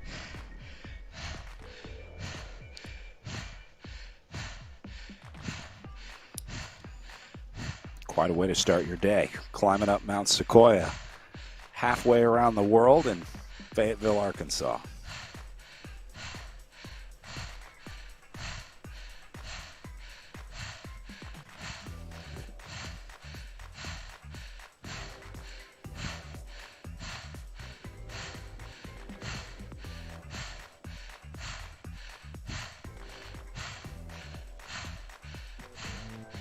And Ayala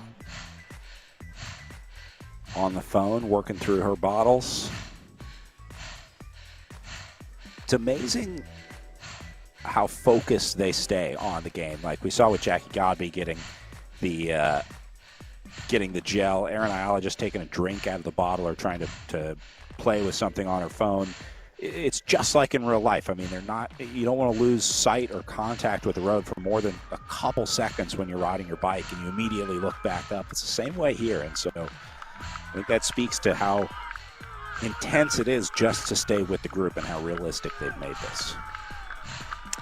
Yeah, I feel like that's a really good point and maybe a little bit of evidence as to why I was not good at virtual racing. I find it so challenging to focus and would end up looking around, and the next thing you know, you're dropped like a stone. So I think, these riders, that's a big part of the mental game that you have to practice, and that's something that, after a long off season, or I know a ton of riders who didn't race virtually throughout the pandemic, once you started getting back to doing racing, it was like, okay, I have to focus on something for 45 to 90 minutes. Like I'm not, mentally in shape to focus on something for that long. And so these races really challenge that, I think.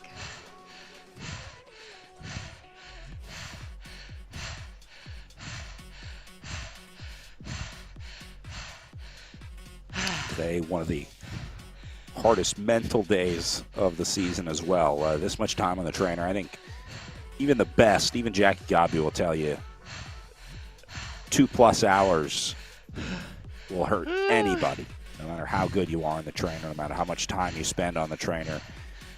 That's a lot of time to be on a bike in a basement, not changing the scenery around you aside from what's on the screen. There's just no getting away from that, no matter how good the VR headsets get, no matter how good the metaverse is.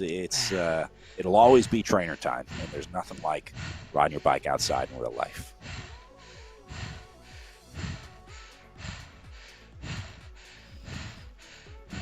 So it looks like Jackie Godby is now up and over the very challenging climb that our chasing trio is now navigating, up to 13% grade. So this is going to be very, very tricky. I don't know if our group will stay together over it, but I'm sure Jackie Godby is happy to have that section behind her.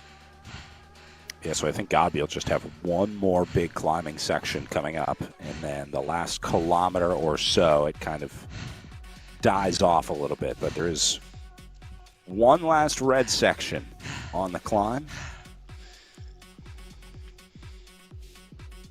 And then we'll watch the group of 3 behind her navigate these last few climbs as well. They're conquering the penultimate climb now at 14.4K to go. Just knocked out a 13% gradient. And that's what Godby is coming off of right now.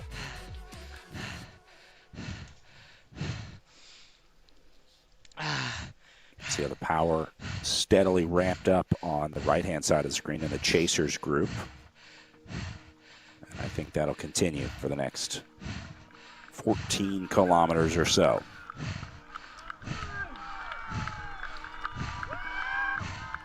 A lot of times, Ellen, coming into these closing kilometers, we have a pretty good idea of who's going to win the watts per kilo game that we play at the end of the day when we look at who is the most efficient with the wattage that they used. I don't know that any rider has really stood out in this group of 3 as being more aggressive or more passive. Sometimes we can look at a rider and it's like they're definitely going to have the highest watt per kilo today, like Marco Lopez over in the men's B race, let's say. But I haven't really seen anything like that from that group of 3 today. No, it feels like the riders are working together so cohesively. It just seems like they're all taking pretty fair turns. No one seems to be going to the front, and whether intentionally or unintentionally laying down the power. So yeah, I think it is going to be a little bit of a guessing game until we get the final results.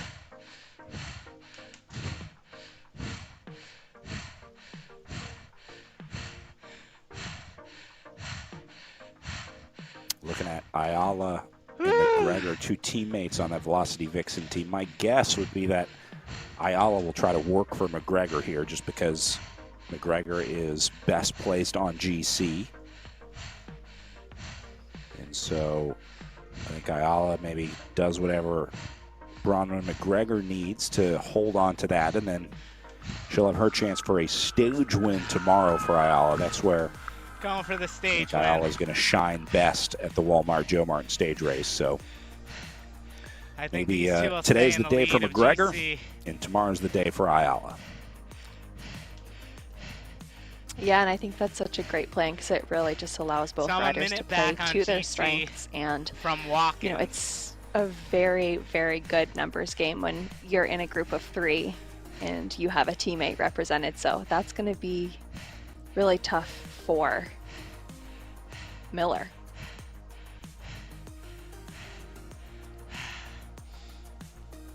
I'm a little Trying to figure out how to overhydrated. outsmart them. Haven't been sweating a lot. Yeah, it's tactically With the tough. door Looks like open. McGregor is putting some pressure on right now in the chase group. We'll see if we can go over there because she has opened some time here. And I see Miller behind her and Yeah, Ayala exactly. behind that. So maybe this is the move from So I Bronwyn don't think I'm gonna be McGregor at taking on any more 13K fluid. out. Certainly not what Kim Miller was expecting today. I love this move from McGregor. So we're just going to light it up on the finale. Yeah, I'm and gonna if give it this everything move I were have. to stick, this doesn't really allow I want Ayala the stage to win. help her teammate, but you know, it if this is where McGregor feels her best, then I think that, you know, there's nothing else You know to do. me, bro. They just have to play the cards that they have. Miller countering it a little bit.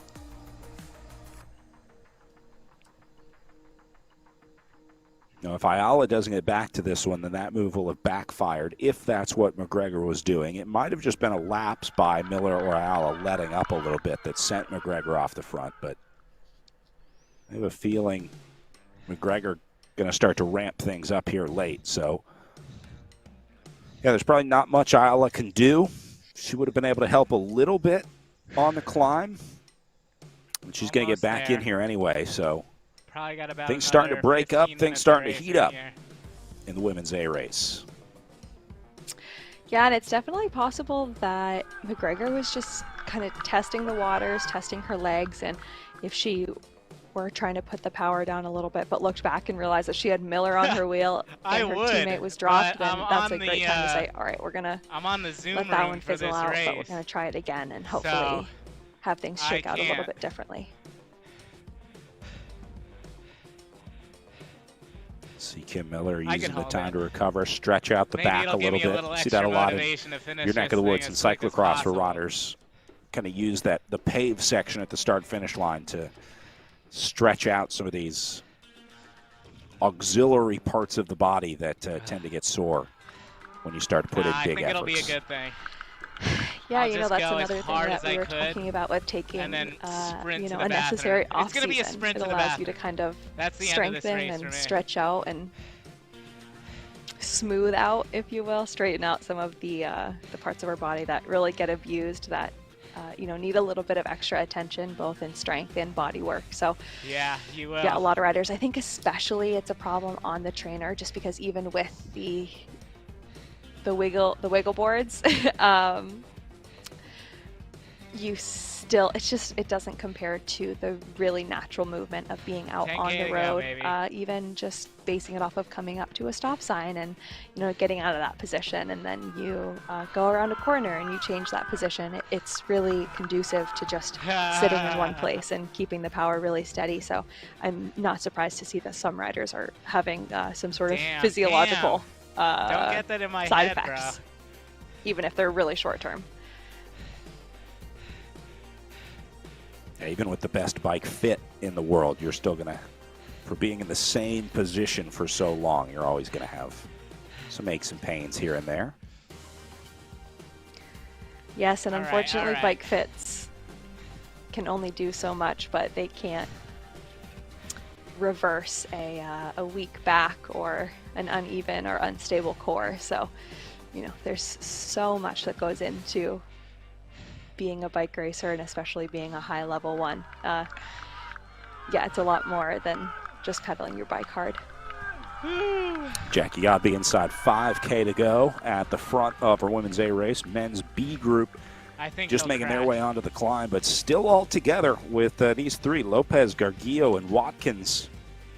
Been putting on a show out there today, and looks like they are going to make it into the last 10K with this climb, and then one more remaining for them before they get up to the finish.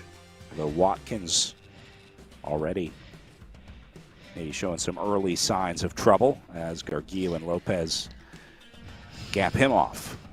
Get back up and in as these guys start the penultimate climb. Seems like this one is, I think, a little harder than the finishing climb. Obviously, the second climb is always harder than the first because you've got one more climb in your legs by the time you get there. But this penultimate climb seems to have had more impact over the last couple of years racing this course virtually. We'll see if that holds true with our women's A group racing for second, third, and fourth as well. Yeah, I just want to Godby under 4K now. Dude.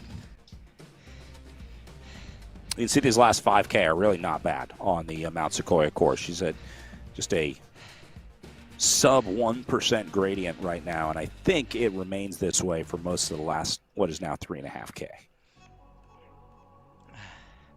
So the women will finish a little before we do.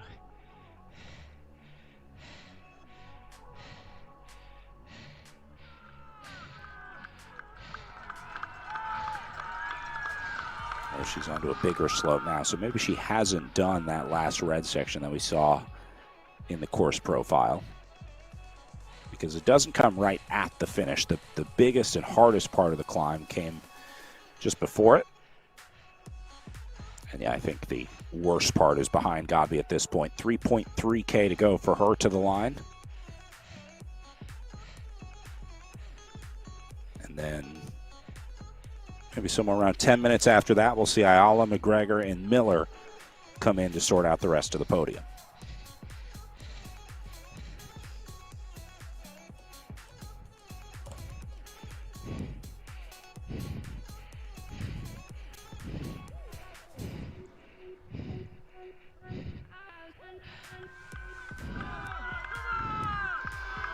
Feeling a little bit mesmerized by just how smooth Jackie Godby's power is. I told you, it's a pleasure to watch. It really is. If, All if right, you understand how difficult it is to do what Godby is doing and riding the way that Godby rides, All it's, right, what's up? We're back. you don't see this a lot as a bike person. Remind me not to drink from the coffee mug. Coming up on 2.5K for Godby. Locked in as ever. I don't know if she's broken eye contact with that screen for the last hour and 53 minutes. We are good now.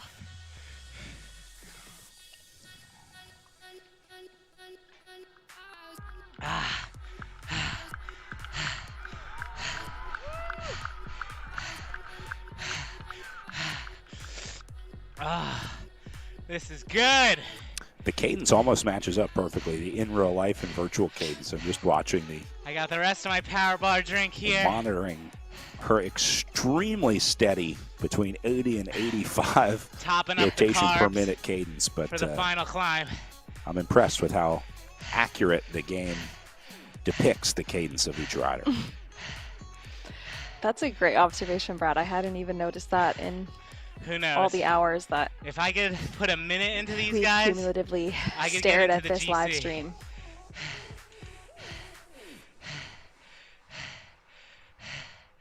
It's been a long, strange trip, as they say. Woo! All right, so now Gabi onto this last kicker part. You see this excited, steep guys. uphill in the elevation profile, the upper right corner here. Quick 6% inside the last 2K for her now.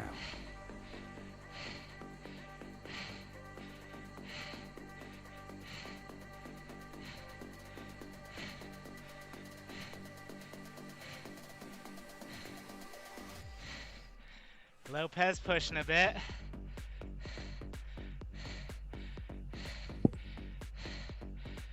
Watkins responding, as he should. He's next in GC.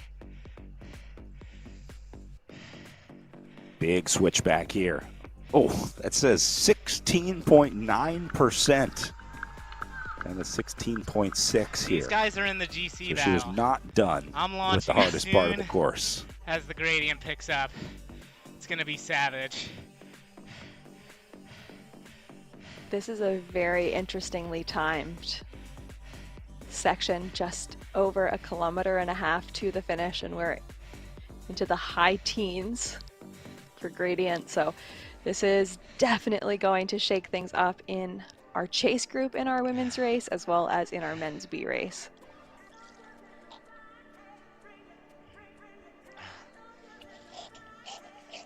And Gabi got to stand up for this one, which we don't see a lot. Gabi with a triathlon background doesn't get out of the saddle a whole lot, but Move up the Saris cam Mount a bit Sequoia so that you can see the forces slopes even there. the best to stand up every once in a while.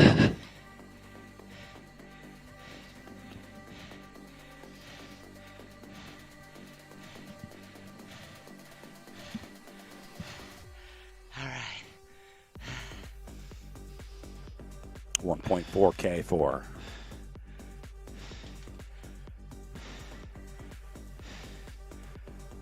Looking fresh as when she started an hour 56 ago. Some riders, you can see a slow, steady progression on the SIS zoom cameras from bright-eyed and bushy-tailed to beat down and sweaty, but Gabi looks like she could go out for another 2 hours. She really does. I think, we've talked a bit about her poker face. I think that that's definitely at play here, but I also think we're seeing those, plateaus coming back into her power profile. I think she's obviously doing the work, working very, very hard, trying to get in more shape for her upcoming championships, but there's also only so hard you can go when you don't have a competitor It's going to be a hot on your tail or, finish. just up the road in front of you. So I think she might be a little bit more composed than she will be in these championship races in the next coming weeks, because there's not, that carrot dangling in front of her to really motivate her to find that 6th gear. And the lower slopes are going to pick Gabi up going pretty under soon. the 1K arch as she continues to climb her way to the top of Mount Sequoia. 13% gradient now. Certainly not a fun way 5K to to go. end a day of virtual riding, but Gabi gets up and over the climbs just fine and is going to ride her way to hold on to her undefeated streak in Season 3 of the Echelon Racing League. Unbeaten for Jackie Gabi.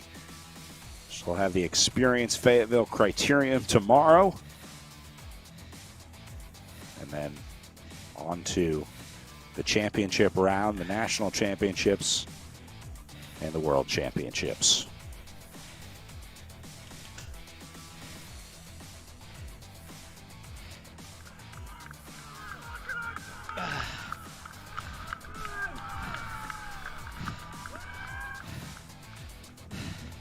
Oh, shit! What up, son? We mean business now. Truly one of the best in the world at what she does. We mean business now. Yeah, Showing I'm again today. very excited to see how she shakes out at the World Championships later on this season. You know, when I first heard about esports racing, I thought it's going to take a lot we're to coming get me into the lower excited about the slopes here. esports world championships. But I am super pumped to have Jackie Gobby in our corner wearing the stars and stripes as she'll win day 2, the Mount Sequoia Road Race, hold on to her GC lead, and look to add more points in the Echelon Racing League as Gobby wins day 2 and finally gets to use those aero bars for some rest. She's been on the bullhorns all day. Now finally in the aero bars. A high five from Cooper. We didn't mention, you can see her past winner's jersey hanging up on the wall behind her from her earlier season wins in the virtual Walmart Joe Martin stage race. So she'll have another one to add to her collection. Meanwhile, the Chasers at 4.2K getting ready to wrap up their day for 2nd, 3rd, and 4th in our women's A race, the final race of the day. We've also got our men's B group out there finishing up, and looks like they'll be in just ahead of our women's group, and they are still together. Lopez, Gargillo, and Watkins hanging on.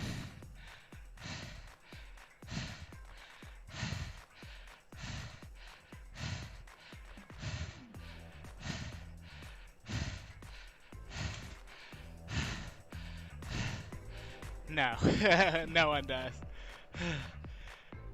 It's Gargiulo.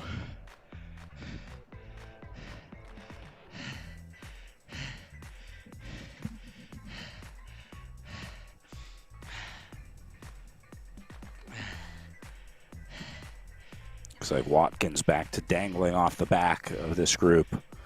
These guys have like very specific and clear character types. Lopez is the driver on the front. Watkins been going back and forth off the back all day.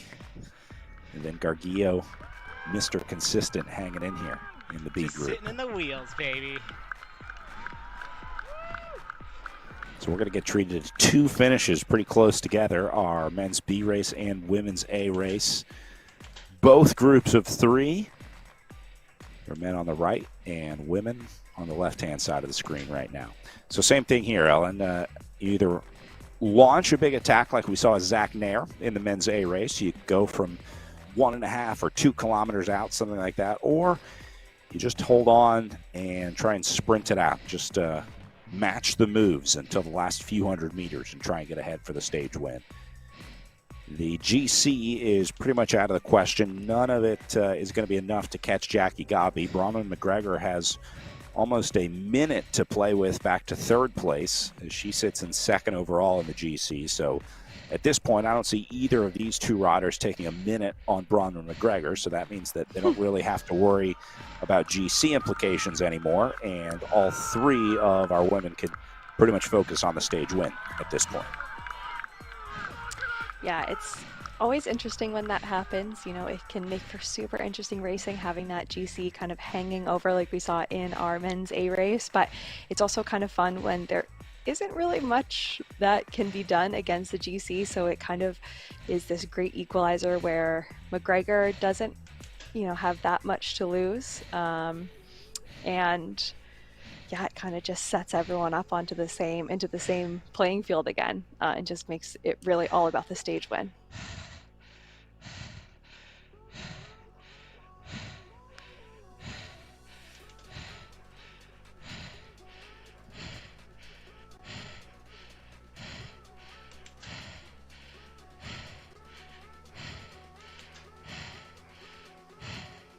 $2.5K to go for our women's A group.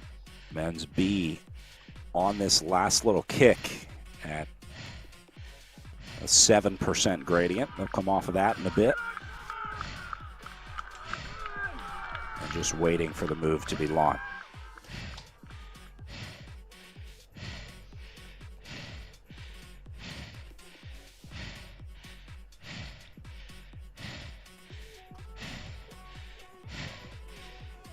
All right, so these riders at 2.5K to go, still trying to decide who's in charge in this group.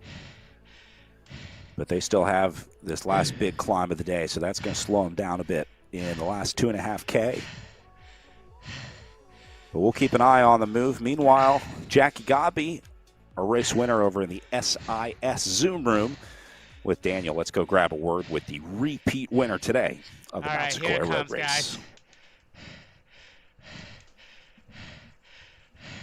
I'm here now with Jackie Godby. Job well done. Incredible job yesterday, too. How was it? It's a long one. Oh. Yeah. Hold on, you're muted.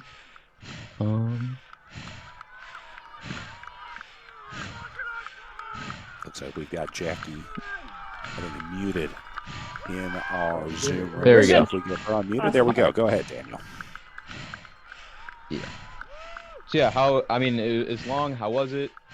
It was extremely long, and oh man, I was feeling it from the start. You know, that 10-minute effort yesterday, I started feeling it straight out from the gate when that was the effort. You know, everybody took it out at. Everybody wanted to go into that first hill holding, and you know, I felt like I'd already done the 10 minutes from last night before we even started the race. So it was long, but it was good. You know, I got the opportunity to settle in, to really dig my teeth into some of those hills, and then really, really enjoy the long downhill slopes.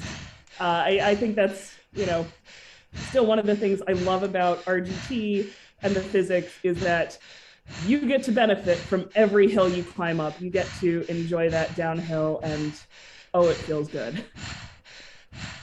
Yeah. So, congratulations on getting onto the Worlds team. How are you using this to prepare for that? Well, the Worlds format, as most people may be aware, is going to be a series of 3 different races. And so if you are able to make the selection in each round of those races, it's going to be a very, very long race. You know, the first race, they're only taking the top 30. The second race, they're only taking the top 10. So in order to reach that final selection round, you're going to need to be able to have the endurance for what could be a 2-hour race. You know, you're going to still need to be able to put out that insane 4-8-minute climb in that middle race to make the final selection. And then in that final round, still be able to sprint and hold with the best in the world. I think you got it in you. But what are your plans for tomorrow? Toe the line and see what my legs have left. I really do enjoy the crit races. I think the enforced braking, we see a lot of really great sprints. And that's something I haven't gotten to do yet this weekend, is take out one of those 8-10 watts per kilo sprints and just let the pedals fly. So I hope tomorrow, you know, I get the chance to do that, to really lay myself on the line and see what kind of watts we can put out. All right, thank you so much. We believe in you, and back to you. Thank you so much. Have a great day. You too. Thank you very much, Daniel, and congratulations to Jackie. Meanwhile, second place getting sorted out here on the course. Bronwyn McGregor on the attack. She's got Kim Miller with her, and Aaron Ayala looks to have gone out of the back of this group, as was expected. Ayala going to be saving up for the Experience Fayetteville Criterium tomorrow, so she turns it over to her climbing expert teammate, Bronwyn McGregor, for the Velocity Vixen squad, trying to ride her way to a silver medal. So it's going to be New Zealand versus Germany for second place out here. You know, this is kind of the effort that we were predicting from Bronwyn McGregor. Okay. Just sort of waiting to see when it was going to happen. You know, if you have to gauge just off of how the riders look, Bronwyn McGregor looks so strong. She still looks remarkably fresh. It looks like Kim Miller is just working for it just a little bit harder than McGregor. So it's going to take a lot of freshness to be able to bring McGregor back at this point. I don't know if Miller's going to be able to do it, but just 750 meters left, it will be decided. Aaron Ayala has put the lights into warp speed mode as they make their way inside the last kilometer here. McGregor holding on to the gap. Miller starting to suffer. You can see her staring down that screen in front of her. Yeah! As McGregor takes her inside the last 500 meters. Ayala looks like she's about to take off into space. All systems go for the finishing sprint. Woo!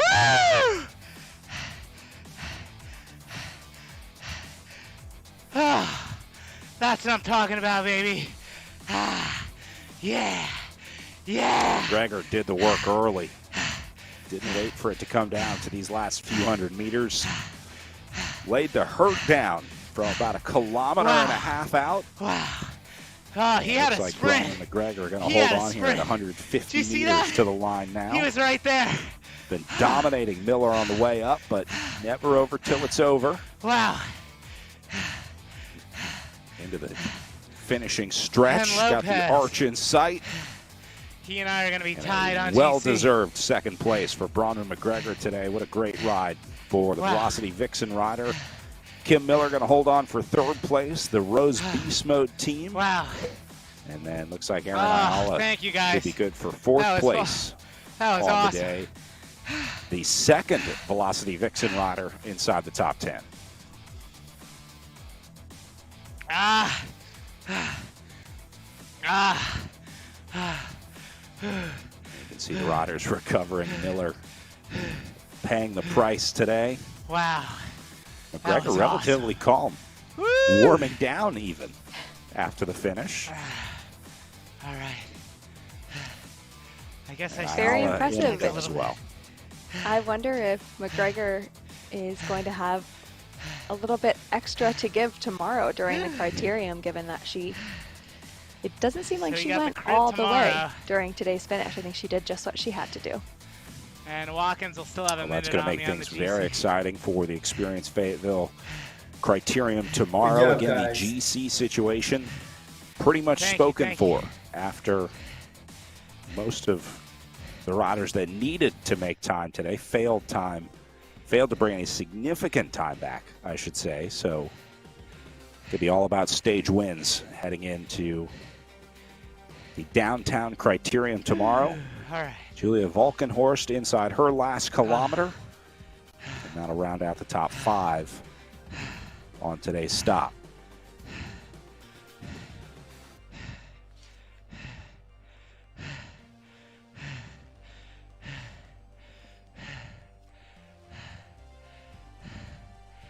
All right.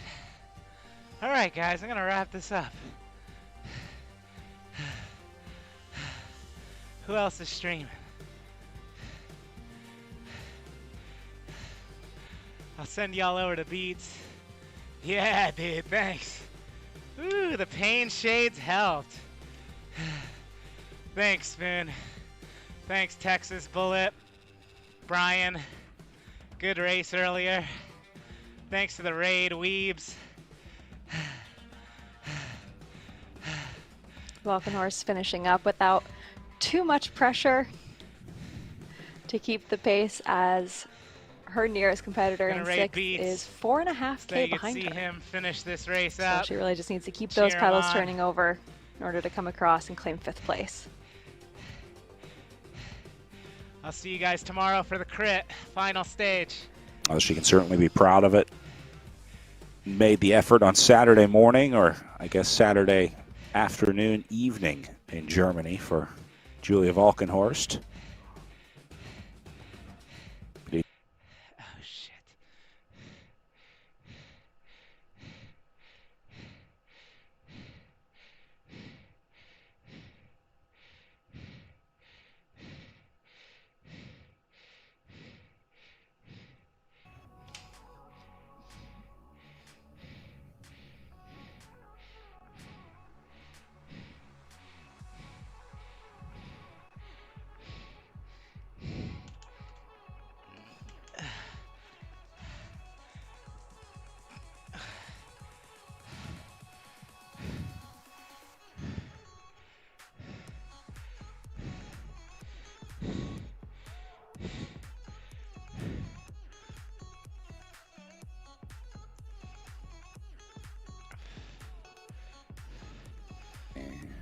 Falkenhorst in and done. What a sweet feeling after 2 hours and 14 minutes of riding.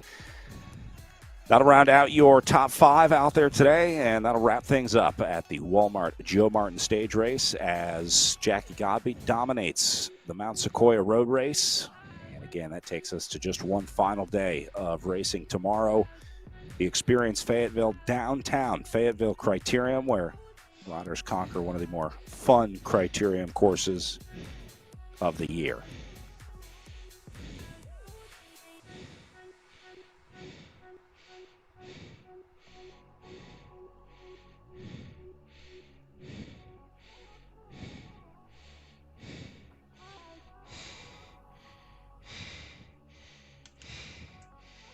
All right, so Anders is going to be the last rider on course. She's got about 4K to go. We do know top 5 on the day, though, and we know that that's not going to change in the GC. So Godby will head into the final day here with a GC lead, and we do expect to see Bronwyn McGregor starting the day in second place.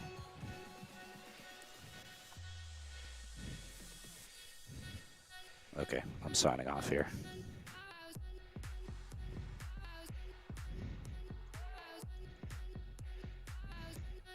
All right, so just about all of our riders in. We will keep our eye on the rest of the times. Don't forget to join us back here at 10 a.m. start for our Experience Fayetteville Criterium tomorrow for Ellen Noble. My name is Brad Soner saying thanks for watching, thanks for sticking with us, and we'll see you back at 10 a.m. Eastern tomorrow for the final stage of the Walmart Joe Martin Stage Race.